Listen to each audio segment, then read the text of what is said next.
live. Hang on, let's see if we've gone live. Live. Yeah. Hello. Hello. Right, let me just mute this. Right. Hello, Martin. Long time no speak. Yeah, it's been a little while, hasn't it? How are you Even going? Yeah. It's been a while since we've done a live. I think it's probably about 7 months, 8 months. It's got to be, yeah, it's been about 5 since I was last in one, I think. I've been sort of, a bit hectic, my lifestyle up until now. I've been spending time a little bit with Honey Badger. Thank you for my little hoodie off them. Yeah. But let's... It looks like your Wi-Fi name or password has changed. Why is Alexa talking to me? It's missed you, mate. Oh, God. Jesus. Yeah, no, Alexa. I've changed job and we've got all that house thing going on, and then I caught COVID, which was nice. Everything's going, and we've decided to go on Twitch for a change because this seems to be the platform that everyone's going on at the moment as well, which is the community is really strong on here at the moment on Twitch. So it's definitely got a nice presence. But it's a bit more laid back.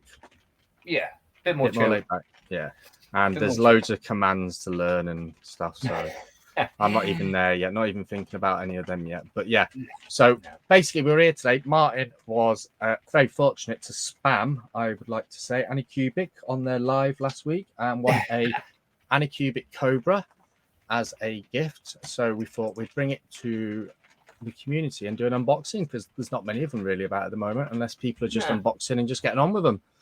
Yeah, so, I mean, I was off with COVID for 10 days, and it was the first day I was actually feeling sort of semi-alive, and I managed to fall into Anycubic stream and just went with the flow and spammed it, and I actually ended up winning one of their Cobras, which I'm very grateful for. Thank you, Anycubic.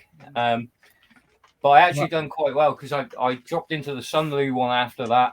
And I won a roll of filament off Sunlu, which was really cool. And then Iron done a lucky giveaway for their community. They've started a lucky giveaway once a month where they pick like 4 winners out of their community to win a roll of filament or a bottle of resin. Oh, very nice. And I won a bottle of resin this month. My name got pulled out, and I decided to go with a ABS white. So that was quite cool, and that arrived today. So looking forward to having a play with that. So we've got Rob and we've got Kieran in chat. Nice to see you too. Before we do unboxing, I would like to point out that I am rather fragile about a print I did on my resin machine. Which resulted in me using approximately 1.6 litres of resin. And is this the one that the dragon? Yeah. So this is actually the pre-sliced supports that come with the file. Yeah, that's actually inside. And these are parts of it. I've got hundreds, and if people want, let me know. I will make dragon key rings because I have hundreds and hundreds of feet of the bloody thing, and I will make key rings as I have for my kids just to get it out of my house. We've had fun this week on the under the hot end team behind the scenes. Everybody's been going dragon mad this week. It's nuts. So it's crazy. We've been all the guys on the team have been printing all types of dragons you can think of. So, but as Matt couldn't be here because he's far too busy with his life, he's exploring with Matt. Is that you? Oh, he's exploring with that's Matt. So this might be Matt's dragon coming towards him in the mail. But it is cute. It is cute. It's come out really nice. It's actually a Sunlu resin, and I quite like that. And it was quite surprised when it came out blue. It was quite nice. Pure's nice as well. Yeah. But anyway, we're not here to talk about that. I don't want to talk about my depressions with resin printing and dragons and everything else that happens. So yes, so we're here. We have seen enough dragons for 1 week, to be honest. Sorry, guys. To be honest, That's even another dragon. Like, it's just traumatizing me. But yeah, let's talk about the Kobra, because Anycubic released. So this was really quick, actually. This was insanely quick. It rocked up on the doorstep within like 3 days of winning it. So I was really impressed with that. Well, to be honest, when I got my Mono X during the Easter sale, it was here within 3 days. Yeah, it's insanely fast at the moment. Good evening, all. Lovely to see all these guys here. This is nice. But yes, so Anycubic this year released, well, about a month ago, wasn't it? They released the Kobra Max, the M3 series of the resins. So the M3, the M3 Plus, and the M3 Max, which I have to say, the M3 Max for £1,000, under £1,000, and that build size has to be the best value for money. It's like my Mono X would have been under £300, and that is at the minute 192, 120 by 245. There isn't a 4K print of that size. No, they're doing crazy deals at the minute, and I'm actually liking the sort of way they're going with it, because they're actually being so competitive at the minute that it's making it very difficult to move away from them.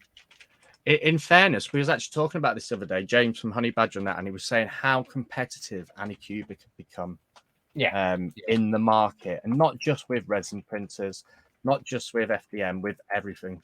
Even with the filaments and their resins and things, the prices have got great. So they're definitely a contender to keep an eye on. So this printer is it has Anycubic level Q. So smart leveling, a large touch screen, and a spring sheet heated bed, and fast printing up to 180 millimeters a second. Has a 25-point automatic leveling, a print area of 51 square centimeters, filament run out detection, 0.4 nozzle, high-end nozzle temperature 260, hotbed 110. Control panel is for 3 inches, Z-axis single threaded rod. Okay, so it's not dual axis. It's a single Z. Okay. I like the look of the hot end assembly on it. I'm quite happy they've kept with that screen on the side. I think that's quite a nice little feature they've got there, to be honest. The maximum printing speed is 180 millimeters a second. Average speed is 80. So that's not bad for an FDM printer. Yeah, it's an average sort of. And even say it takes 10 minutes to assemble. So Martin, you should be able to do it in 15. I could possibly do it in the half an hour. I don't know. We're just gonna have to roll with it. And it says it weighs only 7 kilograms, so it's very portable. It is light. It is light. So let's be honest. This is pure competition, really. This area for Focus. This is Creality, the Ender 3 area. You've got Elegoo with the Neptunes, the Neptune 2s. The Lot Max, that side of things. The Sharks. Even if or Hornet, not that I'm a fan of that, but you are. But I actually love my Hornet. I do. I'm not going to lie. I've got an Ender 3S1. I've had it since December, and it was down for 10 weeks, and it was down to an issue with the Sprite hot end. The other one I would put in contention with is the Mingdom Magician. Yes. So that's a stupidly quick build, and I actually really rate it. It's so they've released 3 versions of that printer now, haven't they? Yeah, they've just brought out the Mega, haven't they? And if people are very clever and look on Creality Slicer, they will see that there is an Ender 3 Plus coming out, which is 300 by 300 by 300. So S1, I think it's going to be expensive.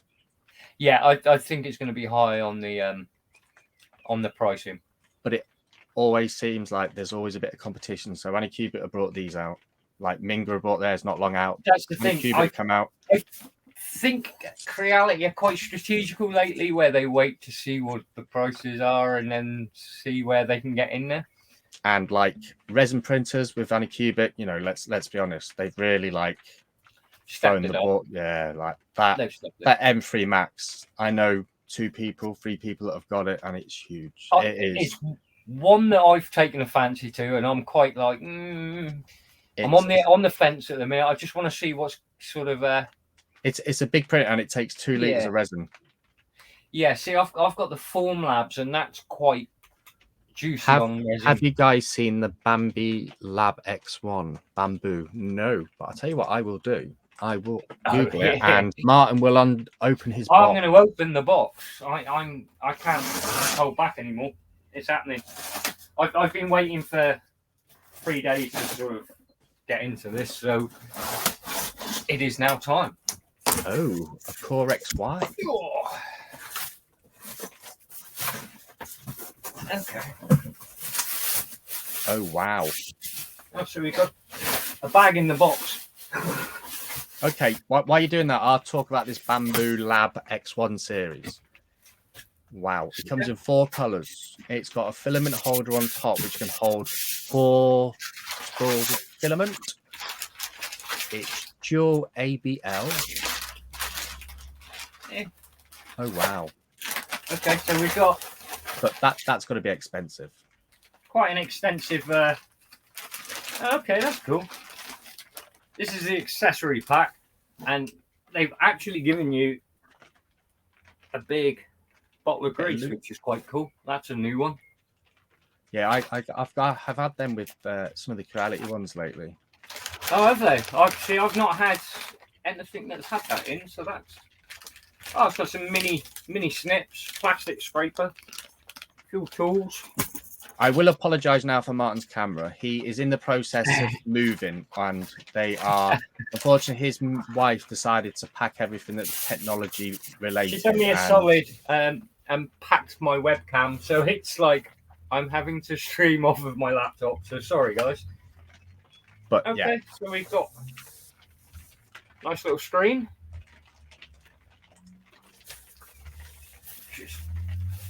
Yeah.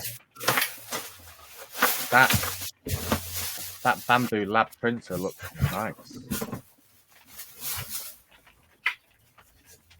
Okay. Oh wow. Nice little gantry.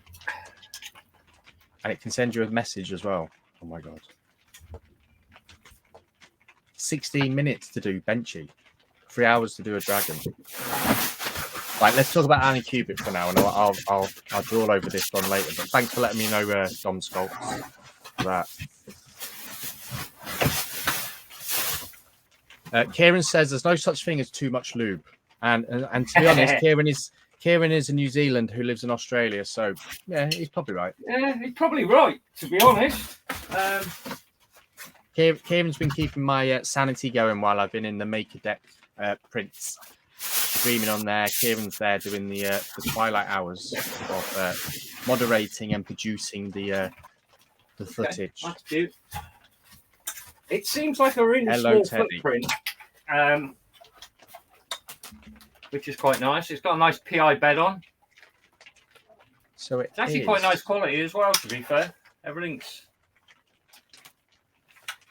quite nicely put together, to be honest. Okay, so it's 220 by 220 by 225. So it is just under like an Ender 3 by 5 centimeters and a focus. What, 5 mil under, is it? Yeah. 225, isn't it? 230? Yeah, something like that. So it's only 25 centimeters high, which in reality you can print quite a lot of things. You can you can glue and super glue and stick everything. With the modern science we've got now, you can generally glue pretty much most things together. So I will most definitely be following them on Twitter as well. I think I will after an interesting printer. Teddy, how did your giveaway go on your FR channel? Unfortunately, it coincided with us, but it was planned, wasn't it? We know. Okay.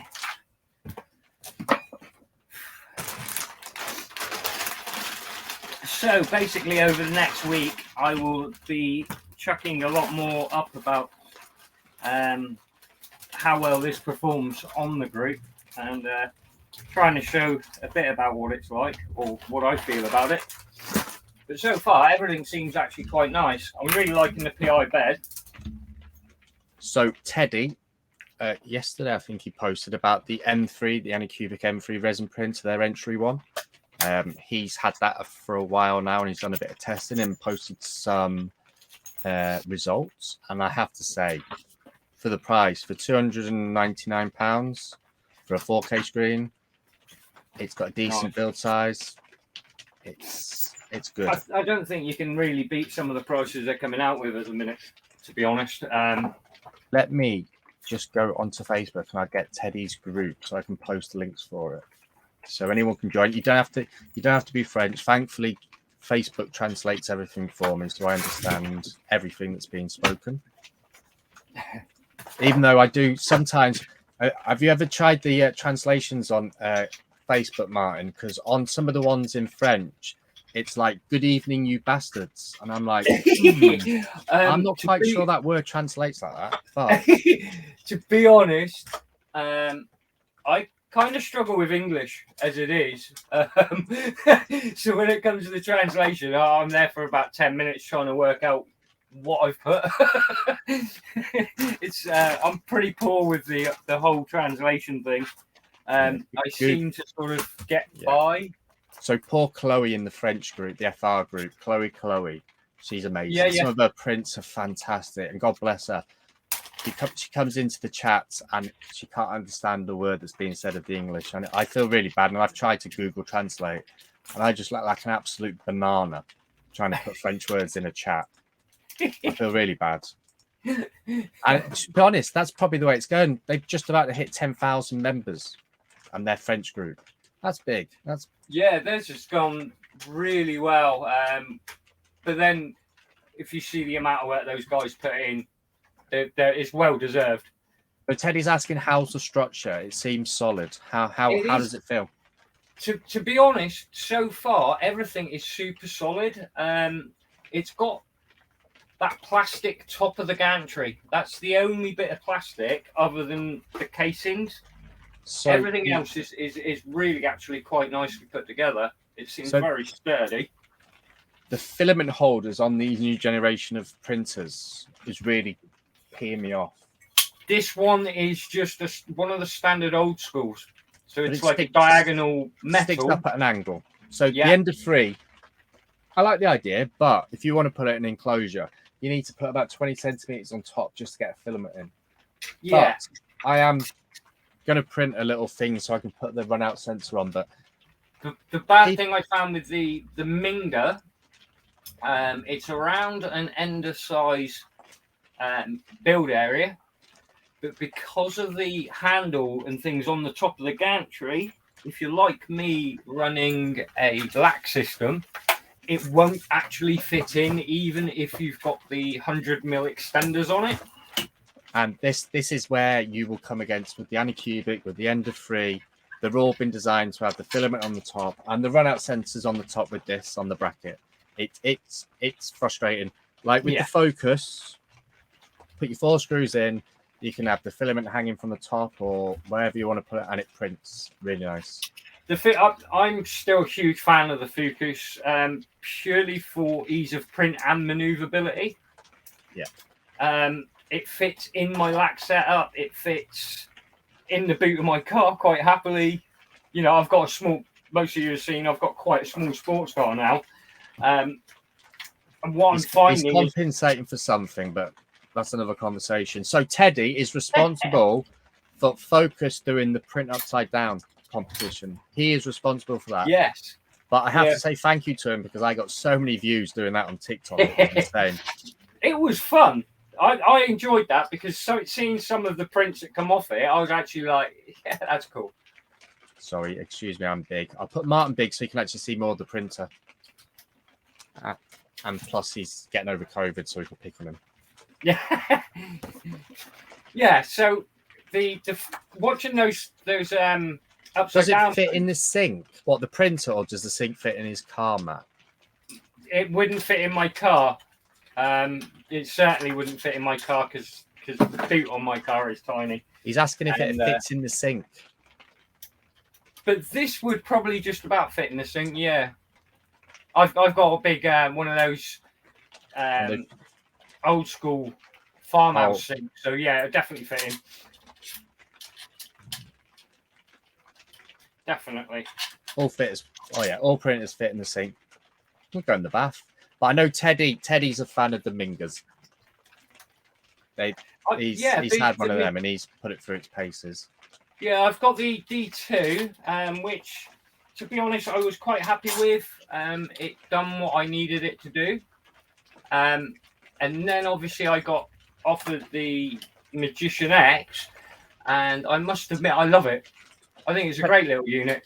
So Martin, so Matt wants to know if it fits in the sink. So could you please post a picture later if it in the sink? Just to help out just to help up with his little fantasies that he wants to see it put it in the sink. Yeah, I can probably arrange that. Yeah. if it was to do you, Matt. We'll put it on the under the hot end OnlyFans account just for you. So anyway, so it was May the 4th, and Make a Deck were that let's be honest, they're all obsessed with Star Wars, which is great. So I decided I would do some lasering on there, and I ended up doing the Artex Star Wars calendar. Yeah, I've seen that. That looks so cool. That come out so well.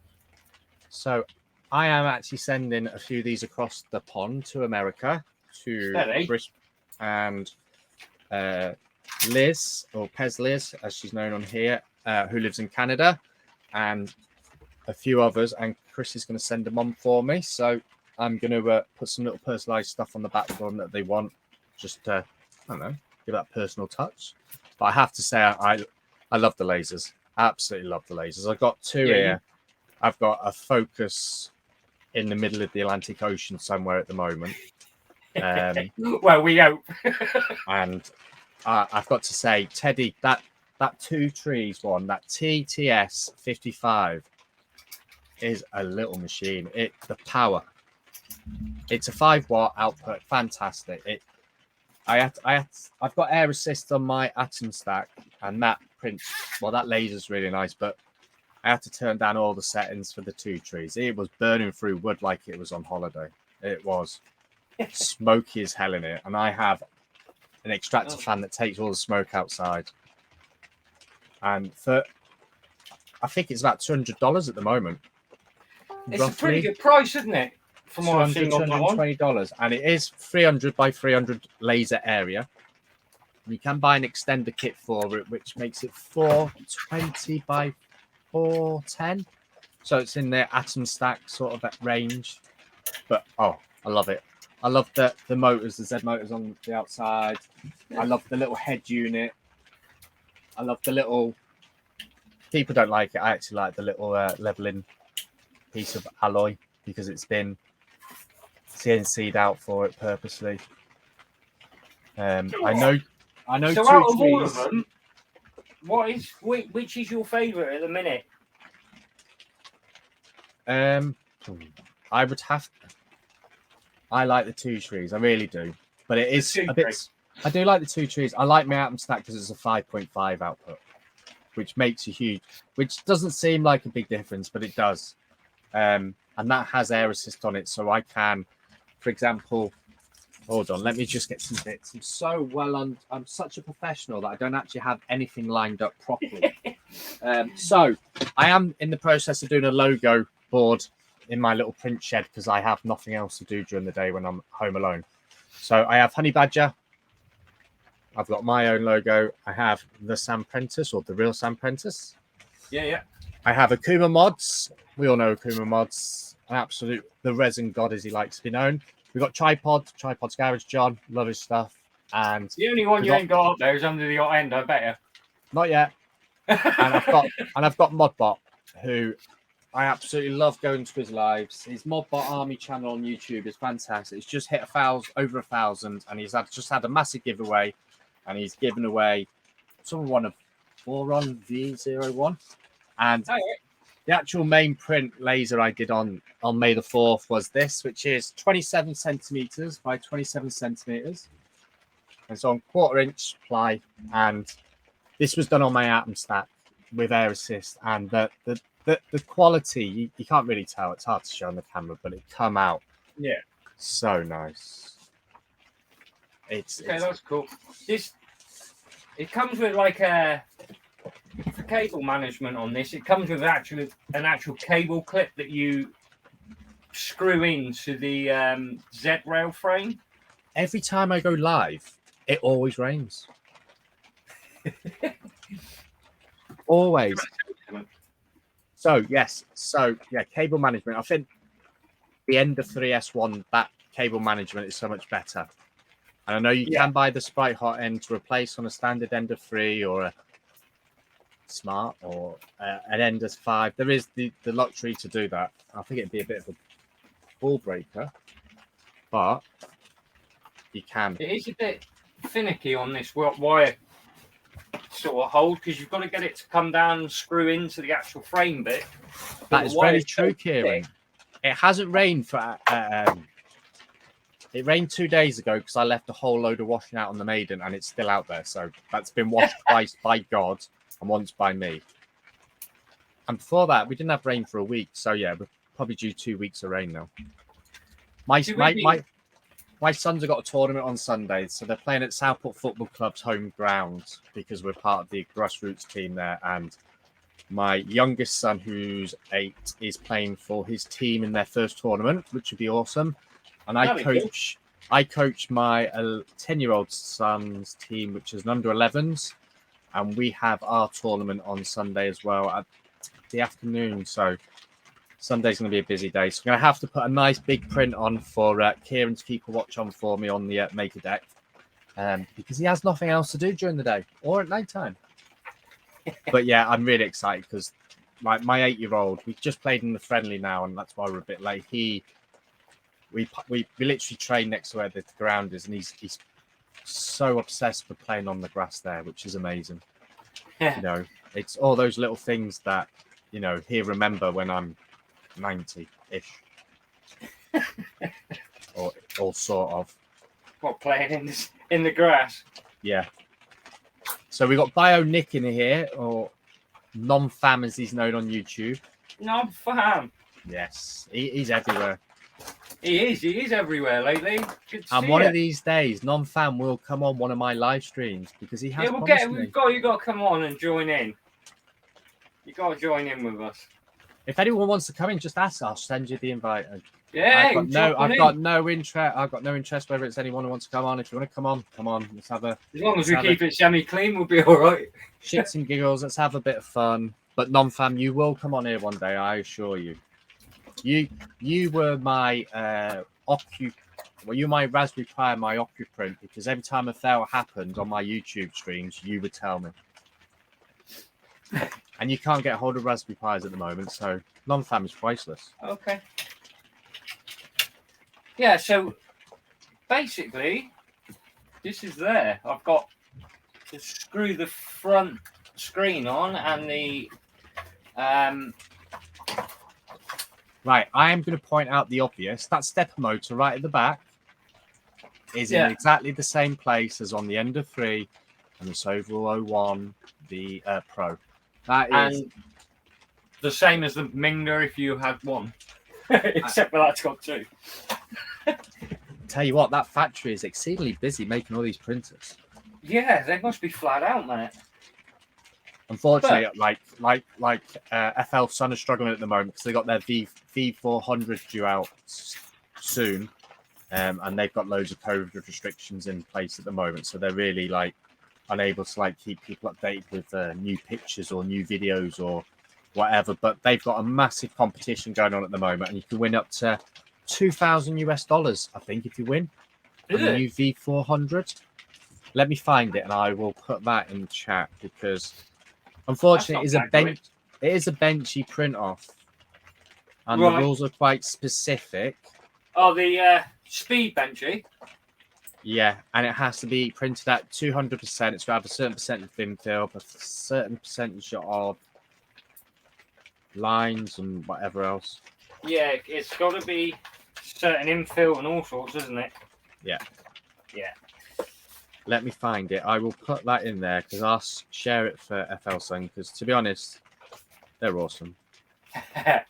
You know, we've got... I must admit, that's one machine that I'd really quite like to play with is the That's well, the FL Sun style of printer is something that I've not really sort of ventured into, to be honest.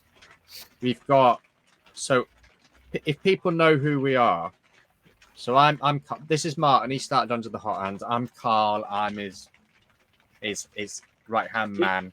Well, he does everything. And then we've got 3D Mechanics, who is our on-site designer, who unfortunately is a little bit struggling at the moment due to an iPad damage. And we have Matt, who's part of the team now, who is actually getting some designs out there, and he was responsible for the Focus coins, Maker coins. Yeah, he's just done another one for. Oh, speak of the devil, here he is in chat now. 3D Mechanics.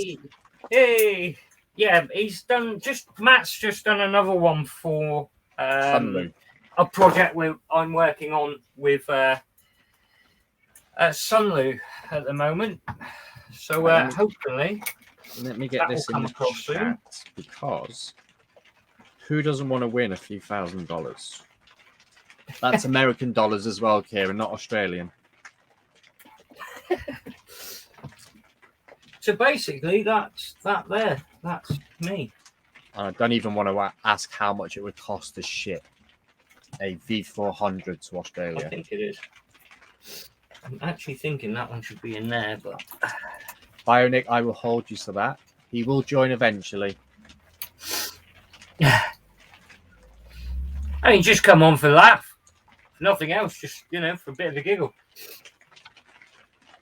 So let's be honest, this has only got one. Let me see. Yeah. No. Everything else at the moment has double. Yeah. Yeah, I'm quite surprised, to be honest. We've gone back to a single Z, but there's obviously a reason behind it. It's not a big printer, let's be honest. So. No, it's more like the old school Ender 3, isn't it? Which was a 1. Like the Ender 3 and the Ender 3 Pro was a 1 there. I tell you what, when it's raining, I keep thinking I'm seeing drips. I tell you what, my mind is going wild. Feel my head in. Tell you what. What's kind of nice is instead of the standard 3D touch leveling system, they've gone with a proximity probe. Yes, yeah. Which is quite cool. I kind of like the proximities because they're quite compact and you haven't got that extra moving part that generally snaps.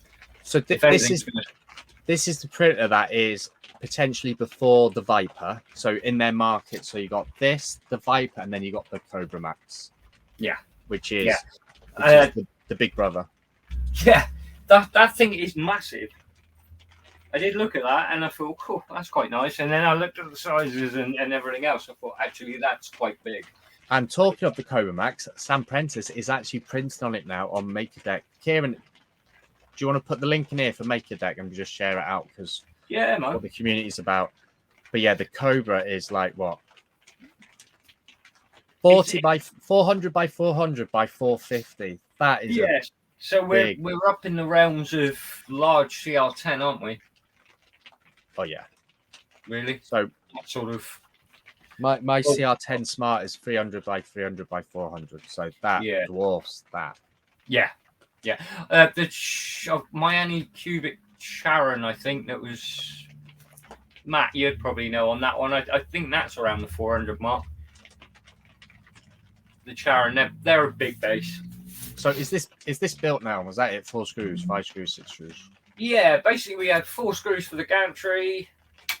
We had a few cables to connect. We had 2 screws for the screen. Is that red thing on the end the belt tensioner? That's a belt tensioner, yeah. Yep. Yeah, and then we've got another belt tensioner on the front, which they're all actually quite nice. It's like this blue. It's almost injection molded. It looks so much like the S1. Yeah, it's a very similar. The hot end's quite nice. I'm liking the hot end design. I would show you the S1 here, but it is a bomb sight. I'm quite ashamed of the bomb sight that is here. It is very similar to the S1 by the look of it. But I have got the Mono X, and Chaos Core Tech. They do some amazing STLs, and this is one of their little Pokemon ones, and it's so this was one of my first prints of my Mono X, and the detail on this when I can get it is when it works. Is that the same one that Matt done? Matt? Oh yeah, he copied me.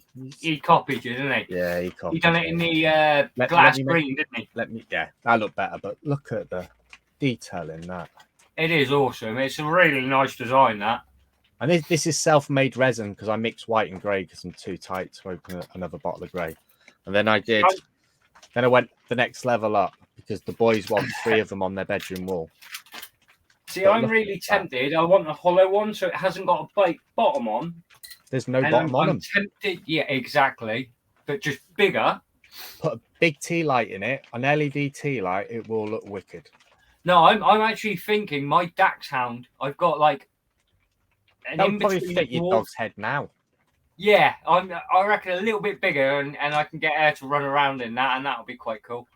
And because I'm stupid, I went and did this. This is the Falcon Flanium, whatever it is on Thingiverse, because it's not the Millennium Falcon. It failed in the middle of the night during the Make a Deck stream, and I was distraught when I woke up and went on Twitch and seen it. I actually done, believe it or not, my first ever print was the Millennium Falcon, but it was a stepper one for your extruder. Yeah. So I made it smaller and I needed retribution, so I actually ended up doing it again, and the detail's amazing. It really is. That's crazy. With my head in. Love it. But yeah, so this is the cool. Filament Millennium or whatever it's called on Thingiverse. Millennium. But it's unfortunately all my printers, my FDM ones have been doing Flexi Factory, which Kieran's part of now. The Patron's fantastic. They've just released the turtle, and I've got to say it's probably one of my most favorites. It's very cute, which is, I'll try not let people see personal details of people send, but that's the Flexi turtle. And the kids want to do it for their teachers as gifts. And I did it with a banana because someone asked it to be sized with a banana. Because I do that. That's becoming the new trait on our group, isn't it? It's got to be sized with a banana. And because whoever watches Loyal Moses streams know this about his little horsey that was done by Chaos Core Tech. I have sliced it and I will be printing it soon on my resin. And that's awesome. I can't wait to see that. I've seen so many nice ones in their Discord already. They do give you a sample of filament, and that's what I would say is the downfall. It's 10 meters in no spool. So in no spool or nothing. That to me is a bit of a downfall, but it's enough to get you going, I suppose. To be fair, what they add with it, if that's the worst thing about it. If I told you what that turtle was doing with that banana, I would be banned from all streaming sites forever. And only fans would ban me too. Unfortunately, right, James from Honey Badger hates turtles. He despises them. So I just put it on a banana just to show size, and I posted it into a group, and he hated it, which is fine. And Matt German said he would probably eat it, but everyone that knows Matt German, he would eat anything potentially. Yeah, Matt probably wouldn't leave it for long. Let's be honest. And to be honest, I am going to Matt's wedding in June, just to see what the best man speech is like, because I could expect it to be quite interesting. I haven't told Matt I'm going yet, but don't tell him. Who's doing the speech? James. But I was meant to give my notification that I was going to be there by the 1st of May, but I am going. So this is recorded to say I will be going. I just haven't told Louis. I just haven't reserved yet. Or haven't told anyone that's going yet. And I've been told I've got to go. So my wife's driving me there because I don't drive for 2 hours anymore. So that'd be fun. To answer Teddy's earlier question on the actual quality of this, I would actually say it's probably one of the better that I've had recently. Because some of them have got a lot more plasticky and a lot sort of not as stable. Yeah, I would say there isn't a bad thing with everyone using the same frame. I've got no issues with that because obviously we know it all comes from certain factories and they do everything else and do this. The Soval have used the Ender 3 S1 frame, which is fine because it is a really good frame. Apart from me having it down for 10 weeks and waiting for a new replacement hot end, it prints marvelous. And people will say the Ender 3 S1 is a waste of money, it's crap and everything else. Matt doesn't like it. I would say the only thing with it... He keeps trying to sell everyone his S1. But I don't want it. But Soval, they've released their Pro and it's got the same frame, it's got the same filament holder. There's nothing wrong with that. This is potentially but the fact that Anycubic put their own thing on there, the touchscreen's different. Yeah. The hot end is different. What's nice with it is they've mixed it up a little bit. You've got 40/40 there on the outside. You go to a 20/40, 20/40 upright. This is obviously a 20/20. The downside with all these new ones is they're all flush. Yeah. So if you want to mount a pine cam anywhere, you're going to have to do what Matt's done and print a pie case that's got an arm coming off it. The nice thing with this, you've still got the V-rails on the side here. This is still V-rails, so you could actually mount in there. So they're smooth actually on the Ender 3. That's smooth. But these rails here are actually V-rails still, so you still actually got used to those, which is quite good. And then the only bit that's a bit different is this top part here is plastic, which is a bit more like the Minger. It does say that actually. I think it's a sort of plastic cover. Yeah, but that's to keep the weight down. Let's exactly. So obviously with Focus being the folding printer, as people and they do push it that way a little bit because it just folds up and a couple of screws in it and it will print. And let's be honest, everyone's Focus will do that. It prints nice. To be honest, I think the Focus does exactly what it says on the tin, and it does it well. And I think that's why everybody's starting to try and raise their game that way, because it's come out the box, you put it together within 5 minutes, push print, off it goes.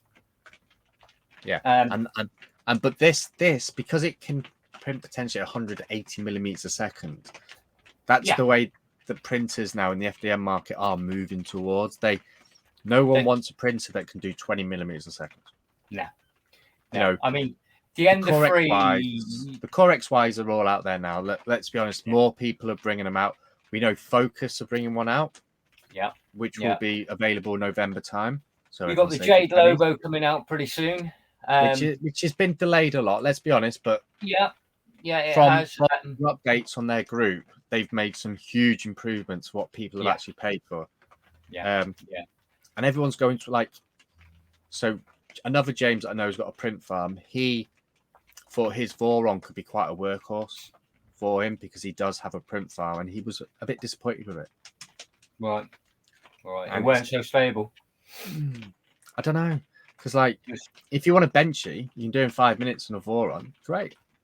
But what's the quality like for if I was selling my prints, would I sell them off my Ender 3 S1? Yes. Would I sell it off a Voron that's done it at 500 millimeters a second with all the acceleration it can do? No. Because longevity is not good. And I had a conversation with Matt Farmer today, Akuma Mods, on his. And people will pay, if you've got a print farm, will pay for the price of a Prusa. Because it's a workhorse. Stable. And if it goes down, you've got access 24/7 to them. If you buy 100 Ender 3 S1s, they will break down. Hi, Stephen. They might not work 24/7. They might not work. We've got Forge World at work. Welcome, Julian, as well. And they're stupidly stable. They're not running great speeds, but Jesus, they're stable. So I have got an Ender 7. and I do like my under 7. I did a lot of. I know a lot of people have had issues with it, and everyone's going towards clipper with it. But I was doing these in 12 hours on it, and they're not the easiest of prints. No, there's a lot of moving parts. I had 2 massive failures in the period of 24 hours, which was like an inch of marble filament. Nice. I hated it. But 12 to 14 hours to print that on an Ender 7, not bad. Takes 24 hours on my Ender 3. So it has got its perks. And that's the way everyone's going. So this printer is light. It can print up to a quicker speed. And that's what people want now. The M3 generation of resin printers, they've upped their game now. Well, this is it. Everything's slowly moves to that next category. It's slowly. It's the same as everything, isn't it? After a while, your TV, you see another TV's got better quality. Yeah, and people that live in America, you're really fortunate that you can get hold of like Focus resin over there. It was like $9 the other day for 500 milliliters. Mad, isn't it? Mad. 500 milliliters. I have to pay like £18 for Eron. And do you know what? I really like their resin. I have to say, their black resin is gorgeous, and it's not even. I'm actually looking forward to this because I've not actually printed in Iron resin yet. I've been quite behind on the resin scene. Sunloop. They were getting rid of these bottles because they've changed the bottle design. Sunloop, lovely resin. I've got Sunloop to use, and I've been using I started out with the Anycubic Eco resin. I actually used the bottle of that, and that was that was. It's all right.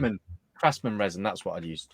Oh, I've got the Eco, which is like a non-scented weird thing. Let's be honest. They've all got a scent.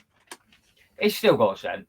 It's all right. I didn't love it, and then I've moved on to the standard Anycubic, and that was a noticeable difference between the two. Anyone that lives in the UK and sees on Under the Hot Hands will know that I am a cheapskate, and I love Amazon deals. And if I got commission from Amazon for selling these, I would be able to retire. These should have been £35, and we were getting them for about £12 to £14. They are fantastic. Nonfam or non-stick or whoever you want to call him, he's brought 4 or 5. Another James Unknown's brought 2. I know that Mike from Honey Badgers brought a couple. A couple of people in his chat, they are fantastic. They work. And I've put this in my laser enclosure, and I've put it on the top, and I've left it open, and you get a whiff of that smell of wood burning, but this works a treat. It's got a chargeable battery. It's got a little light on it. It's got 3 different levels. Any of you guys that are sort of into your resin, well worth it by the sound of it. Because I mean, I must admit, I'm quite lucky. I've got a print house, and it's relatively well ventilated. I don't get majorly bad smells of resin until if I use my Formlab, I can smell the difference using that compared to my LD002. So anybody using like resins or even filaments that smell, well worth getting hold of. I could make that into an R2D2. I could do, couldn't I? Yeah, so 3D Mechanics loves Eron filament. He loves it. And to be honest, I don't blame him because I've got loads of their filament and it works. And I have to say, this is G-Tech filament. The color is gorgeous. It's they've upped their game a little bit. To be honest, my free top at the moment is Iron, Sunlu, and G-Tech. G-Tech filament is one of the first filaments I ever used. Because way back when, I actually done a heck of a lot with G-Tech when I first started. And I ended up going through about 40 kilos of G-Tech in no time, and it was awesome. Everyone out the tin worked. Yeah. And everyone. And G-Tech's white PLA, I think, is the best filament for lithophanes. It has got one of the best shines to it if you get it bang on. It gives a out of lovely wool. blue little tint to that light. So it's like, you know, you get a different light. So you got the warm and the cool. It looks It cool. is so nice. And it So makes if anybody hasn't tried it, I would definitely. I'll try and get some sort of deal on. I'll have a word in the next couple of days and see if we can get a G10 deal on. I need to do some research on resin really for lithofames. I really want to have a go at doing that because I find the white turns a little bit. Yeah. And with it being warmer and a bit more sunny, I am doing a bit more curing outside. So I'm putting things in the sun like these. These were, I washed them, and it's water washable resin, but I washed it in my IPA and I leave it outside, and it's cured perfectly. They have come out cracking on those, to be honest. And I think anybody who's got that opportunity, while the sun's out, actually use it. Cure it naturally, man. Cure your resin prints in water will stop them discoloring. Okay. I will speak to you privately about that. Send me a message or send me a whisper on air, and I want to find out more about that. Because Matt Farmer, Human Mod, says 6 minutes wash, 6 minutes cure, which a nice baseline which is to what go I've always gone with, about 6 wash, 6 cure. And I did some lithofanes at Christmas time on my resin, and they come out really nice. And I put them in for 6 minutes, and I put it in for 6 minutes to cure, and it went discolored. So put it in water in a sealed container outside in the sun. Or is it in water in a wash and cure? Because that'd be a new one. I haven't tried that. Plate on the MT. Okay. To be honest, that would magnify the ray, wouldn't it? The UV in the water. I have to try that. But yeah, that'd be interesting. That could be a new try this week. Excuse the dirt. I'm lazy. I haven't cleaned it. But Matt Farmer, this has been outside, by the way, so I need to clean it. So this is my little resin wash. So when I do a resin print, my build plate or whatever's on it goes in this first. And I only have to clean my actual wash station maybe once a month. It makes a huge difference because that can just be binned, or I can just cure it. Wash, doesn't it? That first dip in, you can see it instantly just cloud your whole water. I don't use wash and cure. I manually wash in acetone and then cure in water. Okay. You're going to get it powered up, Matt. Matt says get it turned on while we're doing this conversation. So I can get it turned on. I'm not going to be able to slice anything or play around with anything too much tonight. There might be something on the SD card, a little thing to print. So we'll get one done. We'll get something done. Acetone, but I will definitely, what I will be doing this week, I will be definitely posting a few things because I'm planning to start a project this week anyway. So my thinking is I'm going to get this to actually run the entire project. So that is the plan. Cheap as well. That is the plan. I pay about £40 for 5 litres of IPA 99%. And acetone is £7.90 for a litre. So we're saying wash in acetone, are we? Okay, I'm gonna have to. I've actually got another wash station coming next week, and I'm gonna get some acetone, and I'm gonna take that. Works better for me than isopone, and because I manually wash with hand. Yeah. Well, I have a little ice cream tub here because I like to recycle things, and I do have. By the way, it's all clean in here, so I do have my little scrapes in there. But I have my favourite tool in the world, which Matt Farmer raves about. This helps get stuff off your resin print build plate. I love it. But I do have a toothbrush. I actually have this. I don't use it myself, but I do. I use that. I put some IPA in it, and I clear the resin prints inside. So I flush everything out just to make sure. And I was looking for super glue last week, and I've just found it. Funky Anycubic theme tune. Acetone works better. I haven't got my glasses either. I'm going to have to try this now. So how long do you wash it for in the acetone, or do you just leave it in the acetone to cure? Oh, I like this. I like this idea.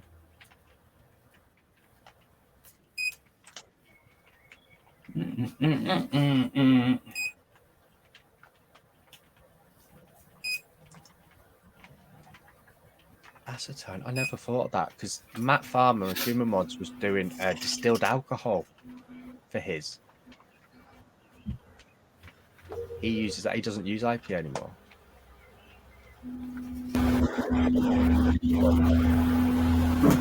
Okay, so it depends on the model, but never leave it in Okay, too so long. Never leave it on for too long as it will break down the resin. Okay, soak for about a minute, then give it a good scrub. Okay.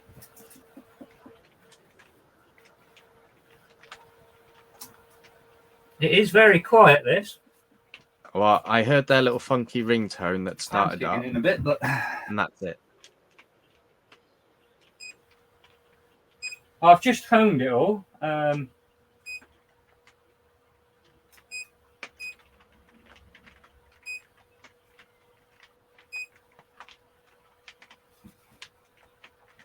Right.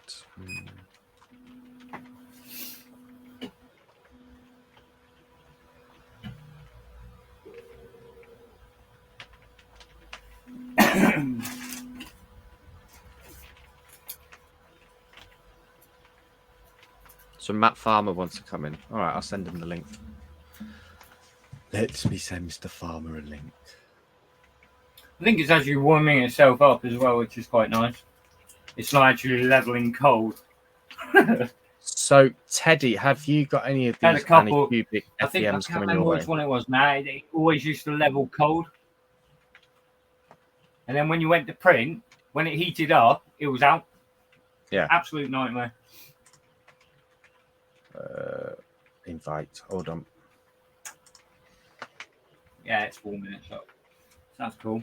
So it should be quite quick as well as warming up, shouldn't it, really? Where is he? Where is he? Fingers crossed.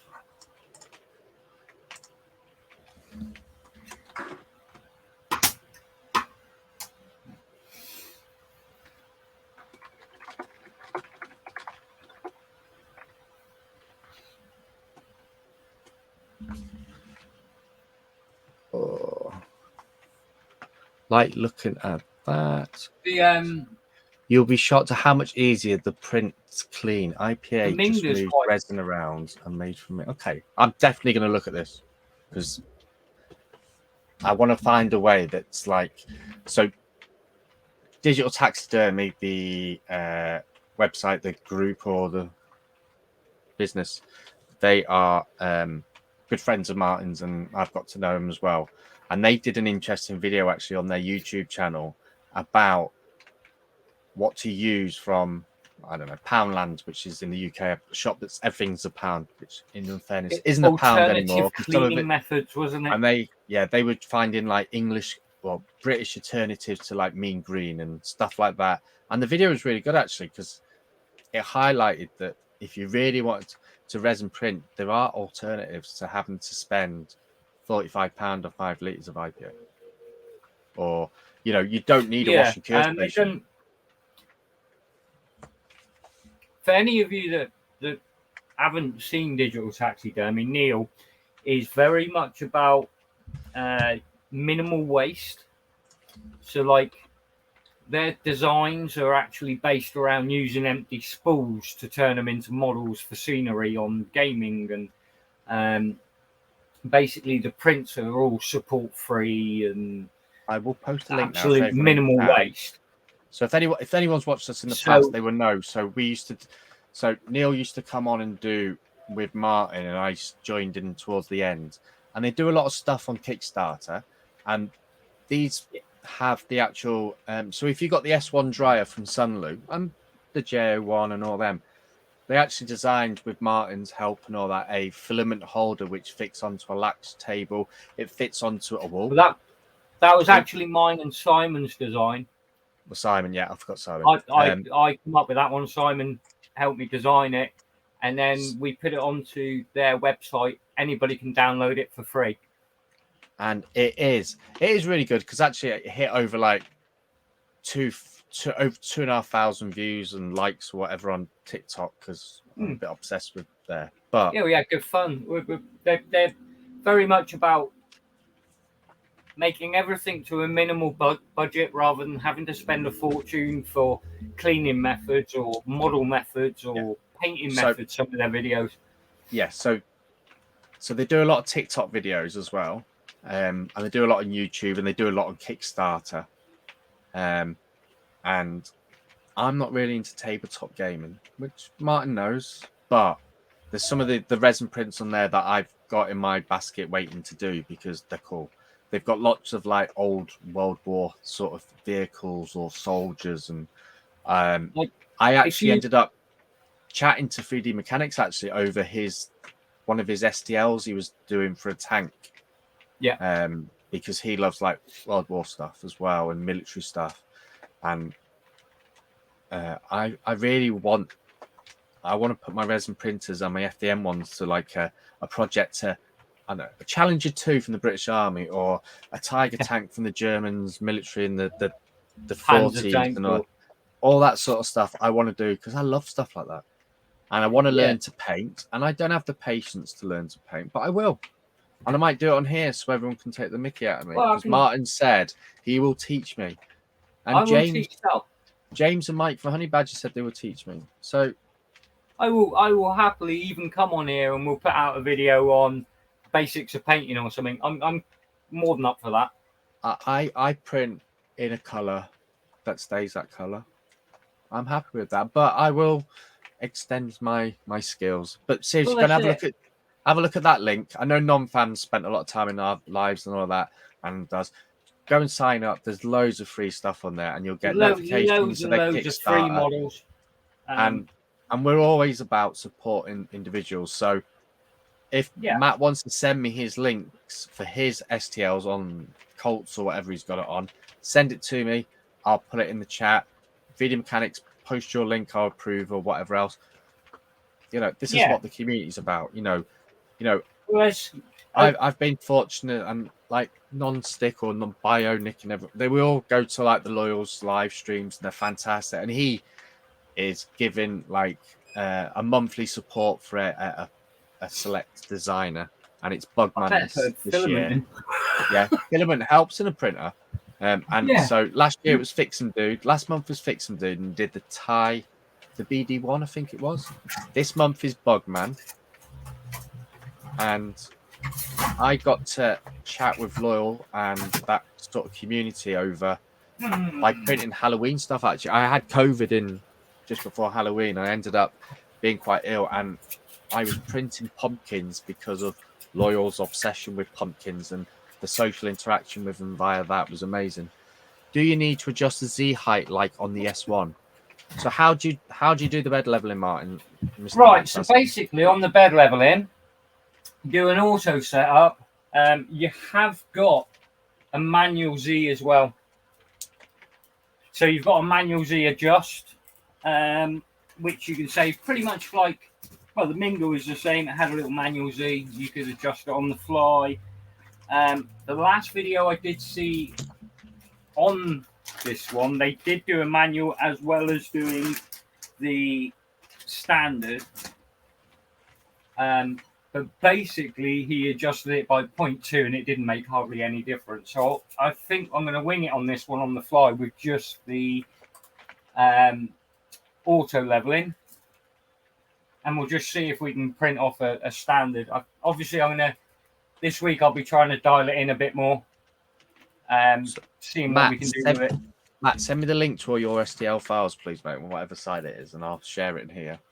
Because let's do it, because it's not about who does the best, who does this the better, and it's a community thing, and we support each other. The thing with Under the Hot End has always been about basically everybody just sharing, and we're not out to make anybody famous or rich. I mean, but if it helps anybody along the way, then that's what it's all about.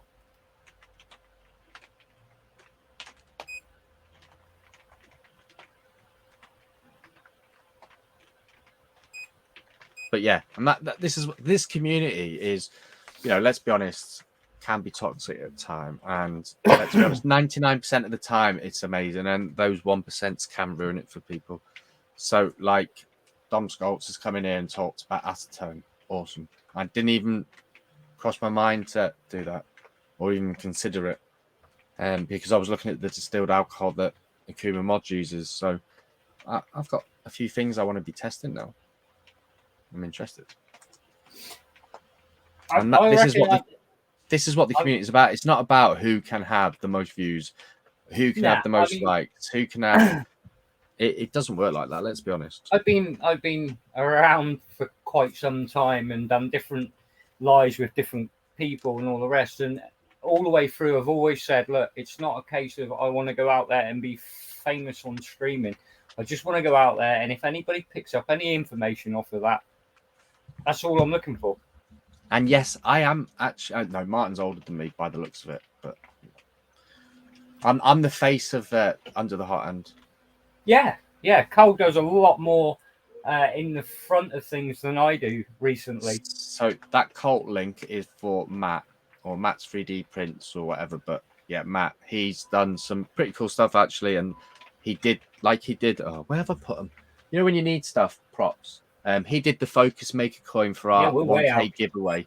He was fantastic, and that we did 2 of them, and it was really popular. And Dora, God bless her, she supported us with it, and she got it given, and she did everything really well for us, and it got downloaded lots. So Matt, thank you very much. I know 3D Mechanics is busy with other things, but trust me, when we can get him an iPad back in his hand that's not bent and screw whiffed, trust me, we keep things coming along, because that's what we're about. Thank you, Dom, for giving Matt a follow on Colts. To be honest, I don't even follow him on Colts because he just puts it in the chat for me, so I don't need to follow him. Oh, where have I put all... Do you know what? When you've got a print shed and you put everything in the frigging place and it's never there when you need it, I'm like this, and I shout at my kids when they can't find their school tie for school. I'm just as bad, to be perfectly honest. Oh, this is really annoying me now. See, this is how unorganized I am because my son had football this evening. But anyway, the Maker coin, it'd be on Matt's thing anyway. It's on his link on Colts. I'm sculpting a Wacom baboon, a Wacom bamboo. Oh God. Does anyone know what that is? I don't know. I'm gonna have to Google that now. That is. Yeah, see, that's way out at the moment.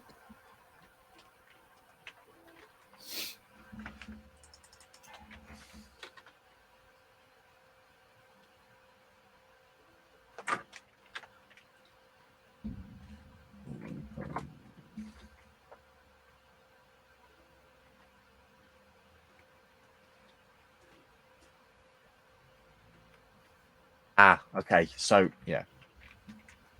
So it's a tablet with a pen. They're not that.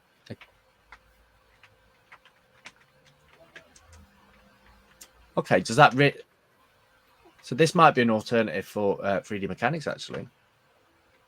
A Wacom bamboo, and they're like on eBay. Yeah, sorry, they're the pen. I'm glad you woke up, Martin. Isn't it? I'm glad you woke up, Martin, because I thought he was talking about a tree. But they're quite cheap actually on eBay. And do they work really well? Do they? Is that what you've got? Me? What did you get to design on? No, I've got a Surface Pro. That was it. The Wacoms are good little units, to be honest. Matt's got a couple of the Wacoms. Honey Badger's here. Yeah, James or Mike, whichever. Honey Badger. So £40, you can get a Wacom 1 medium one on Amazon, brand new. Yeah, no, they're quite good units. Dom, have you got a link to any of your designs so we can just like share it? Oh, all right, James. You've missed me showing the pictures of the turtle, James, so you don't have to get upset. James, if you want to come on, I can send you a link if you want to come on for a bit of a chat. I know you like to talk and just ideal for work from home. Remote learning works with Chromebook Black. Okay. Right, I'll send. Hang on, I'll do it on here. I'll send you it now, James. See, this is how unprepared we are, really. Let's be honest. Oh, for God's sake, why am I don't want to sign in myself. Basically, we have got a bit of a deal as well, haven't we, at the minute for any of our US viewers? Yes. So we know Sunlu's just released the S9 Plus on Kickstarter, and they had a massive like giveaway for the lead up to Kickstarter, and Martin has acquired some discount codes for the S2. And what percentage is it off? It's Is it 30%? 30% for the first 5 US customers with our code. And then basically at the end, whoever leaves good review is in with a chance of a free roll of filament as well. Courtesy of Sunlu, sent direct from them. Your choice. Okay, I'll find you on Twitter anyway for you, Dom Scots, and then I'll follow you on Colts. But I actually ordered the S2 dryer today, and if the wife's watching, it didn't cost that much. So I've got that coming tomorrow because I've got the S1s, and I did a few mods with that. I put a fan inside it and rotated the heat, and it did help a lot.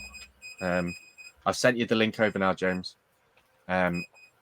And it did make an improvement. I actually won this. You're going to listen to a massive crash bang because I'm so disorganized. I told you. So, I actually got this dryer from Flashforge. I won it in a competition recently. It's called the Filament Mate, and I've literally not used it. And it just runs off itself. It dries. There's little sachets inside to dry, and there is a little. It's so hard to open, to be honest. That's probably why I've not used it. But it has got a little gauge inside. So I have got some filament in there, and I will show you this.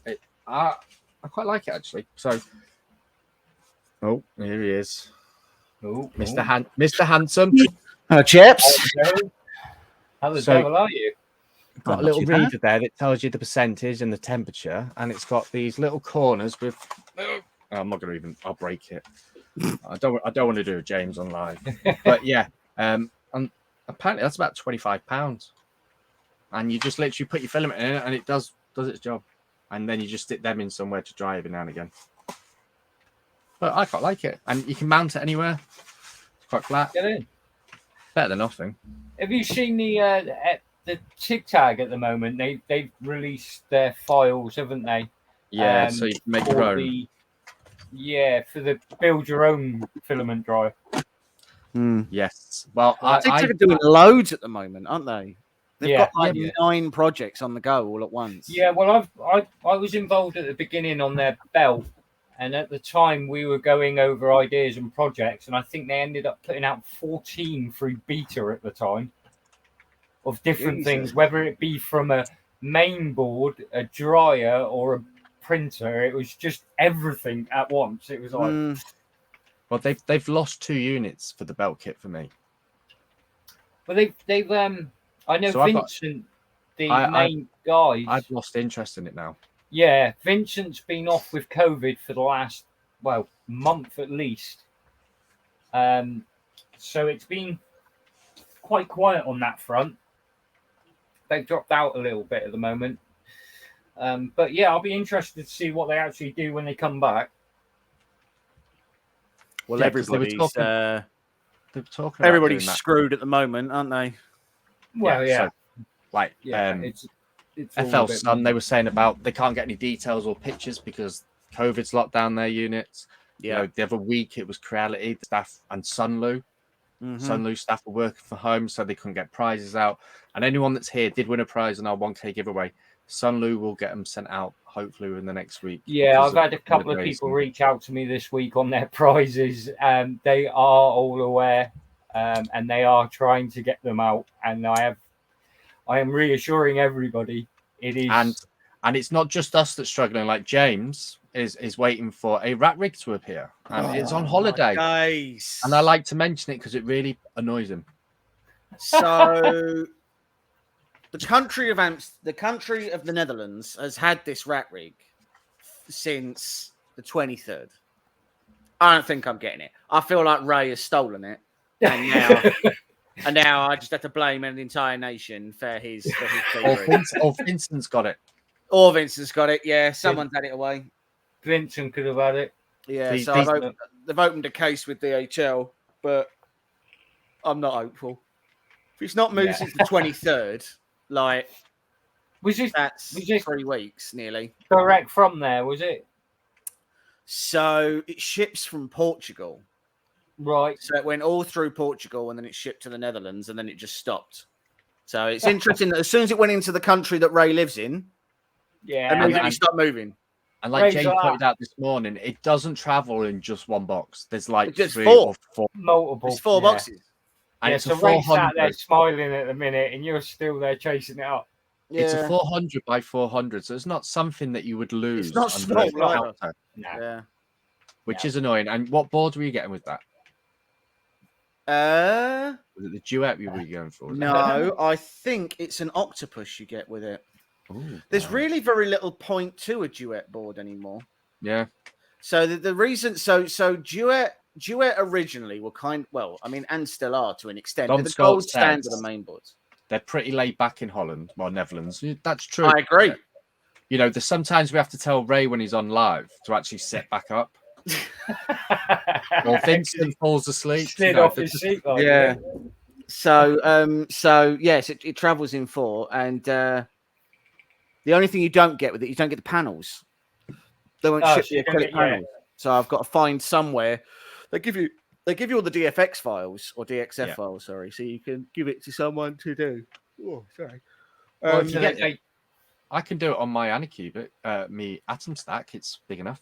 It wouldn't be big enough. Is it not big? Is it got to be? Oh, it'd be 500. Well, you got to bear in mind that the bed is 400 by 400, and then it's got to be the frame outside of that. So like I don't know what the external dimensions are, but there's somewhere between very large and large.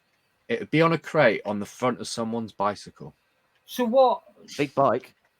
500 by 500. I might be able to assist you there, James. Well, so it's a 400 by 400 bed. But you then have the excess frame and you have the rear electronics panel as well. I would be surprised. I mean, I can send over the DXF files and you can have a look. No, I would be surprised. My day job, we work with full industrial size CNC lathe and laser cutting. Oh, well, that'll do it. Yeah. So basically, our machines are the size of a small garage. Right. Well, I really hope the panels are smaller than that. We can generally cut quite big, right? And we if I sweet talk them, they may let me slide in a nice little project and do them. Let me have a look. So I might be able to help you out there. Because I don't like taking the lid off my Mono X, and it is a big lid. And there is a file on Thingiverse that makes it very similar to the M3 Max, where the back is fitted. Yeah, and the files are on there for me to be able to use my laser to actually pull it to a decent project instead of just burning bits of wood for the fun of it. So that is on my list to do because I want to get the acrylic and cut. I have to say that is a really quiet printer. That it's stupidly quiet, and it's actually printing stunning, to be honest, because that roll of filament's been out for about 4 months. So. James, you like the Focus, don't you? And you like your Hornet. Your Hornet works really well for you. I was surprised by the Hornet, if I'm honest. The Hornet kind of came. So I was an advocate for. I genuinely thought the Hornet was a waste of time. When the Genius, so inside of the artillery lineup, you have the Genius, which is ender-sized, and then you have the X1, which is now the X2, and I saw no point whatsoever to the Hornet existing. It doesn't have a touch screen. It doesn't have auto bed leveling. It's not direct drive. It's got that ridiculous Bowden tube baked into the electronic thing. And I'll tell you what, fair play to it. That I've had that now for Jesus. I must have had that for nearly a year since we did the video on it. And that Bowden tube, it not an issue at all. The only thing that makes it an issue with you. Well, you've got one as well, haven't you, Martin? Yeah. So you've had a problem with yours. The only thing it makes an issue with is the cold pull. Right. Yeah. So That's the only any thing cold that's pull, an to be issue. You fair. can't really cold pull because Yeah, because as soon as you The- take the the Dover valve. tube out, you have to pull the electronics out. No. So Yeah. I actually chat to James quite a bit away from YouTube and all that, and he's always like he had your focus was failing, wasn't it, in the winter quite a bit? Was it ASA you were printing or something like that? It was just- Yeah, I was trying to print ASA-X, and it was not having it. and your Hornet was just doing it for fun. And the Hornet was just smashing it. So to be fair, I've had the Hornet open printing ABS, and my does Hornet has been solid. To be honest, anything you chuck at it, it just gets on with it. and I was And- genuinely surprised by that. I'll not lie. I was not Yeah. expecting it to be good. Because was there isn't a lot sceptical of at the people that start. say that though about the Hornet, is there? So Sam Prentice has got one. Sam Prentice had a lot of issues with his. So I will say Tripod- this: my screen did die. Right. So I Right. had it about 3 months, and I had- and I turned it on, and then puff, the screen just went. My only issue I had was the thermostat went. Oh, really? Yeah, I had a thermostat. It kept alarming out about thermal runaway. Mm-hmm. And I'm like, okay, this is odd. I jumped onto 3D Jake, Yeah. and he done the entire kit for 30 quid, the whole hot end. So everything, the carriage, the hot end, the fans, the whole assembly for 30 quid. So I brought one of them. 5-minute swap over. I've had no issue since. Yeah, you So- can't argue with that, really. So people who don't know James, he runs Honey Badger with Mike on YouTube, and he has a TikTok account and all that as well because he's cool like me. I'm a That is very not cool his person. halo that's glowing behind him. that is an excessively big resin printer. So do you want to because some of these probably haven't seen your channel. I know Very Nonfam possibly, hasn't. yeah. So basically, the Opus is Photocentric, who make a very bold claim that they invented resin printing. Effectively, they make the claim that they effectively invented the idea of UV curing resin being used inside of MSLA technology, but up until now, all their machines are daylight resin. This is one of their first machines that is regular resin. It's a 13.3-inch screen. It's a 4K mono. It's $7,000. Ouch. Now, don't get me wrong. I'm enjoying using it, and I've had some nice prints off of it. However, along with the $7,000, you then have to buy Photocentric's software, which is £150. It's a perpetual license, but fine. That's still a chunk. And they only really support you if you buy their resin. So there's pre-established profiles for everything, pre-established support profiles, all that stuff. And if stuff isn't working for you, you can send your model into them. They'll support it for you and send it back. But which is great. That's handy. And handy. But the problem is that so I want to use third-party resin. I want to use Anycubic resin in it. Yeah. Because I would debate the vast majority of people wouldn't want to pay £60 a litre to buy dental resin or to buy durable resin or to buy whatever.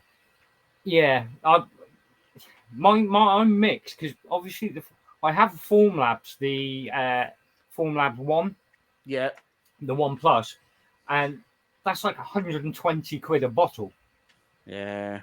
120 quid a litre. And that to me just brings tears to my eyes. If I couldn't get it through work, I wouldn't get it. I'd be like, nah, see you later. It is a lot. And the worst thing about that Photocentric one, that is not even the most expensive one they sell.